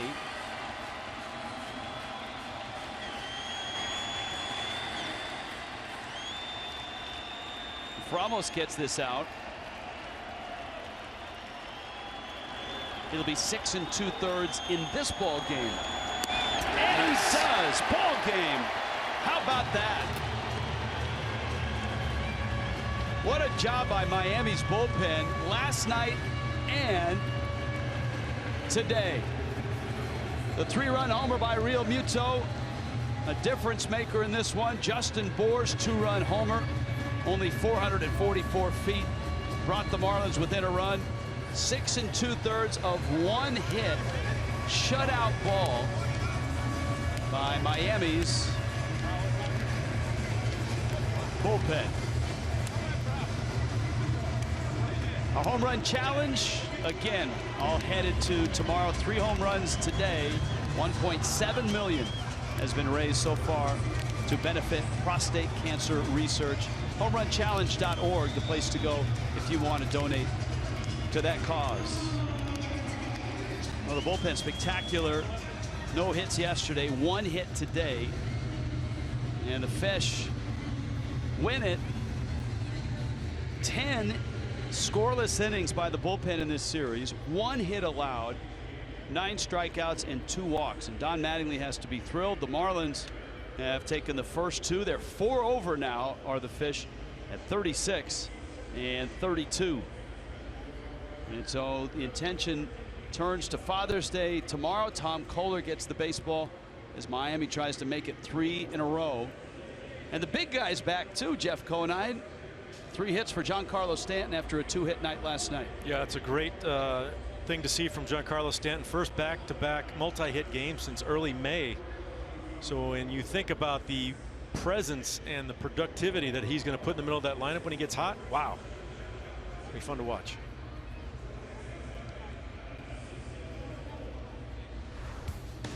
There's your pitching today. Wei-Yin Chen knocked around and knocked out in the 3rd. But Dustin McGowan was enormous, and then look at the backup he had. Mike Dunn, Kyle Barraclough, David Phelps, and A.J. Ramos. And that adds to yesterday. It adds up to 10 innings, 1 hit, and no runs. The guy that was behind the plate and contributed at the plate, JT Realmuto, is with Craig Minervini. Well, Rich, thank you very much. 2 solid games here for the Marlins, responding, coming back. You got to like the way the series has gone so far, JT. Yeah, absolutely. It's obviously huge to pick up the first 2 games of the series. Our offense has been rolling the last couple games, and hopefully we can keep that going for the end of the series and the rest of the homestand. Big home run for you, a 4-hit game. There's so many things to talk to you about. Now, I just wanted to, what I was thinking on your home run was, I hope you don't overrun anybody. Yeah. Because it was that same spot. Were you thinking about that? I went and found Ozuna, and I told him, you see how JB runs the bases? JB said he was trying to catch Stanton, so he wasn't trying to tag up, so it worked out well. Same spot, though. You felt good off the bat. Here it is. Tell me about it. Yeah, I was really just trying to get something middle of the plate to move the runners over from first and second with nobody else, trying to get him to second, third, 1 out, but he left it over the middle of the plate, and I was able to put a good swing on it. JT, you're hitting over 300. I was talking to hitting coach Frank Menachino about it. He said, you know, if you look at last year, JT hit, he told me, 59 hard outs, and he thinks that this year you're hitting maybe a little better than last year, but not remarkably better, because last year maybe you just had tough luck. Yeah, I had a little bit. Oh, the monkey is back. This monkey. We need it. All right, let him get settled in here. You know, it's funny. It's not the elephant. It's not the zombie. It's consistently this monkey. I'm gonna get that monkey when I get inside. I don't think that anybody revealed who the monkey is. There are thoughts out there. I can't give away the secret. We'll get him, though. We'll get him. The monkey we got to bring on the show, so maybe you can get a whole zoo out here to get him one of these days. Once the monkey gets out here, he's going to get it bad. I can promise you that. Maybe it's part of the clean-shaven Marlins program that they want you to clean up. All right, let's get back to this ball game for you. A couple of things. The bullpen was outstanding. Been great in this series. McGowan, how big a role for him here today? Oh, man, that was huge. You know, he's been throwing the ball great lately. His last, I don't know, 4 or 5 outings, he's just been lights out, and that's been huge for us. And then today, after throwing a lights out inning yesterday, he comes in today and throws, what, 3 innings? Is that right? 2 2/3. There's the numbers. Yeah. And the rest of the bullpen. Mike Dunn, good to see him settle into his role. He could be such a big factor for you guys. Absolutely. I mean, he's going to be a big factor. Our bullpen's been huge for us, and for us to continue to be successful, we're gonna need to rely on those guys. Anything that was off with weigh-in that you saw here in this game? Not necessarily. I mean, it was just one of those innings where stuff started to roll in the wrong direction, and sometimes it's hard to stop that avalanche, but everybody's going to have those outings, and he'll come back strong next outing. Did you have any sense that you were a triple away from the cycle coming up in the last inning? Yeah, I did, actually. And if I hit anything in the gap, I probably wasn't going to stop running until they threw me out. So I was looking for it, but I'll take a single. It is amazing in Marlins history. It's never happened. Yeah, last year I was, I want to say, a double away from it my last at bat, and I didn't get it there either. So I'll get it one day, hopefully. Stan's had a big series. That's great to see. I think it's kind of a relief. Everybody's rooting for him. You love the guy, and your ball club with him. And he even said yesterday, he said, "Boy, if I could add into this mix here, we could be pretty tough to beat." Absolutely. I've been saying it this whole time. Once that guy gets going, it's going to be a bad sign for other teams. I mean, when he's hot, he's the greatest hitter on the planet, in my opinion. So it's good to see him getting back on track and squaring balls up. Thanks for coming out, JT. I appreciate taking the pie very graciously as well. Thanks for having me. Okay, you got it. JT Realmuto, guys. Let's get back to you. All right, thank you. For the Marlins, well, this was a back-and-forth affair. An early lead wiped out by the powerful Rockies, and then the Marlins stepped on the gas and never looked back and moved themselves up to that high water mark again of 4 games over, 36-32, with a chance to climb to 5 over tomorrow on Father's Day. We've got that game for you. 12:30 start with Marlins Live. Marlins Live post-game is around the bend. 9-6 the final. Fish win.